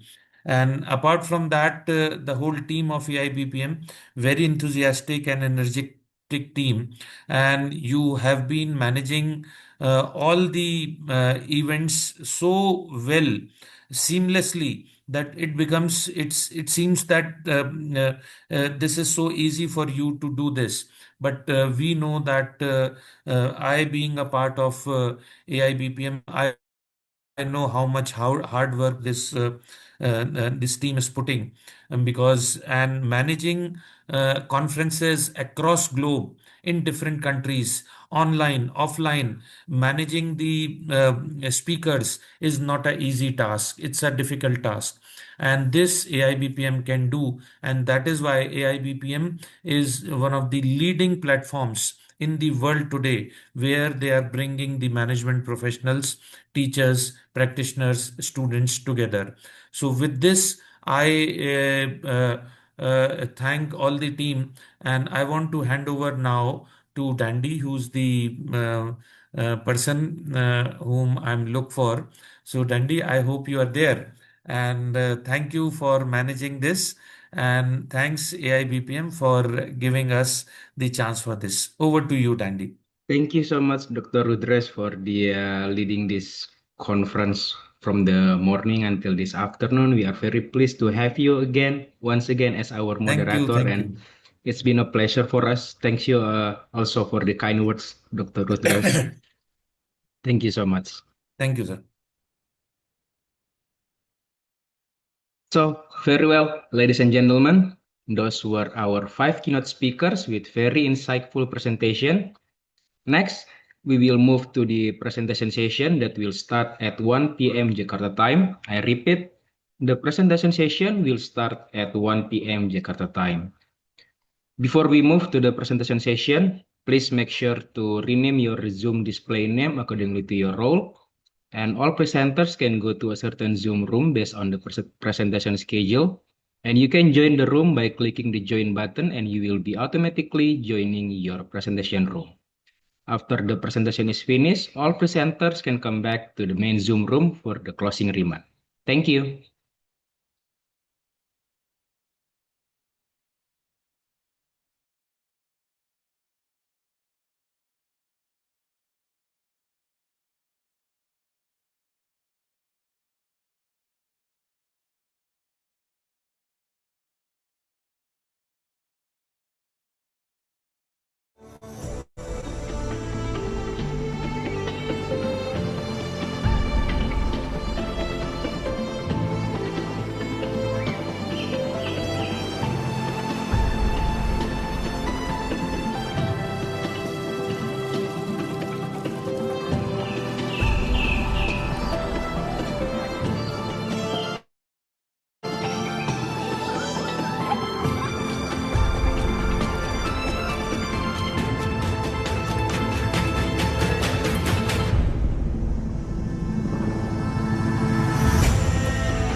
Welcome to AIBPM, the Association of International Business and Professional Management.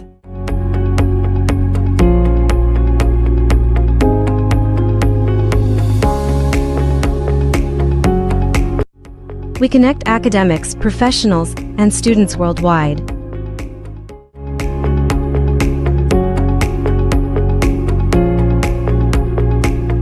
Through international conferences, workshops, publications, and global projects, with more than 5,600 members and partnerships across leading universities. NIBPM is building a strong global network in education, business, and professional management. Hi, my name is Roland Perdana. I think this is very good opportunity to join this conference.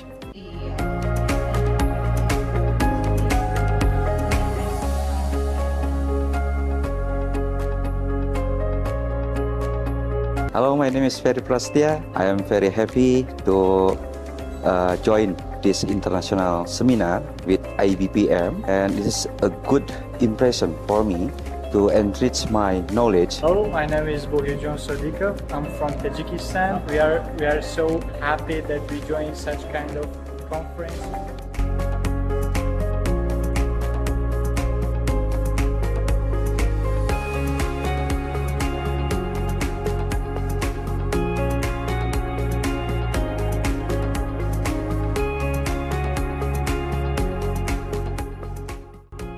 Join us and be part of the international movement. AIBPM. Innovate, collaborate, inspire.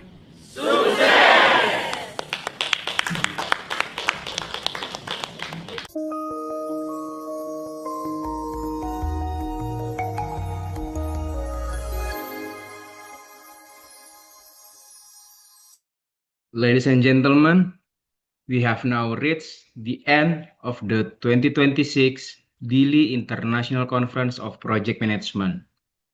On behalf of the organizers, we would like to express our gratitude to all session chairs, speakers, and participants for your valuable contribution and enthusiastic participation. We hope this event has been meaningful and beneficial for everyone involved. And for documentation purposes, we kindly request all participants to turn on their cameras so that we can capture this moment together. And now, ladies and gentlemen, I'm very pleased to announce the 3 best presenters of this conference.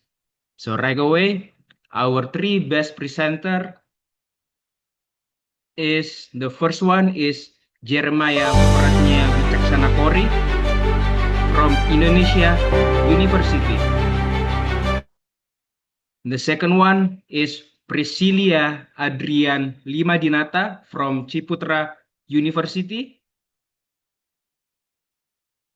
And the last one is Dundes Kotagi and Ainul Kamila from Presiden Universiti Bangal Bangalore and Universiti Sains Malaysia.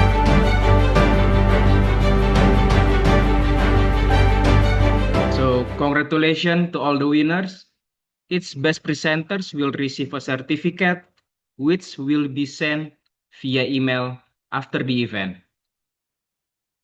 We would also like to invite you to share the photos taken during the event on your Instagram and use the hashtag of 2026 ICPM, hashtag info AIBPM, and hashtag info for academia. Also, don't forget to follow us on Instagram at AIBPM.conference and subscribe to our channel at AIBPM Talk Series, where you can stay updated on our events, publication opportunities, and watch recording from our conference. At long last, ladies and gentlemen, I would like to express our sincere thanks to AIBPM for their valuable contribution to this event, and also to all participants, keynote speakers, and session chairs. So, I am Dandi Bayu Firdaus. Thank you for your attention, and we look forward to seeing you again at our next conference. Goodbye.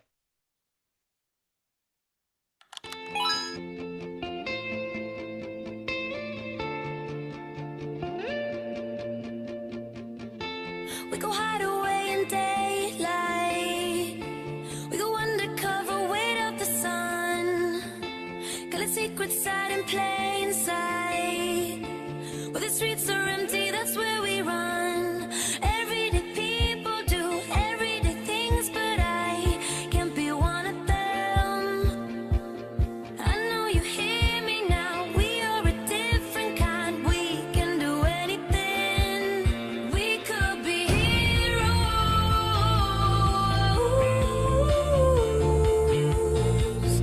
We could be heroes.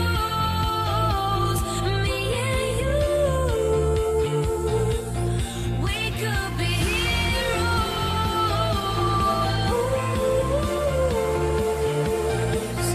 We could be heroes. Me and you. We could be.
Welcome to AIBPM, the Association of International Business and Professional Management.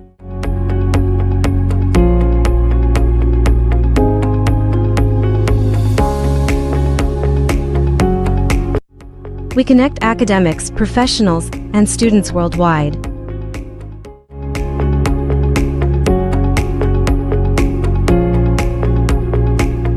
Through international conferences, workshops, publications, and global projects. With more than 5,600 members and partnerships across leading universities, AIBPM is building a strong global network in education, business, and professional management. Hi, my name is Roland Perdana. I think this is very good opportunity to join this conference.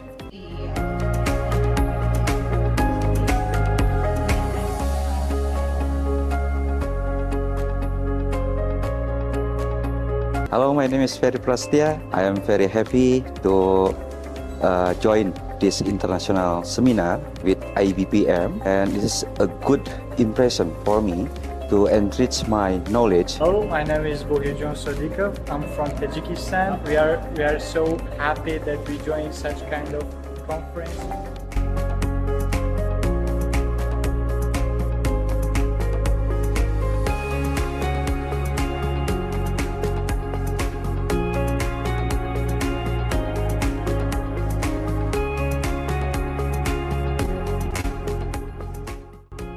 Join us and be part of the international movement. AIBPM. Innovate, collaborate, inspire.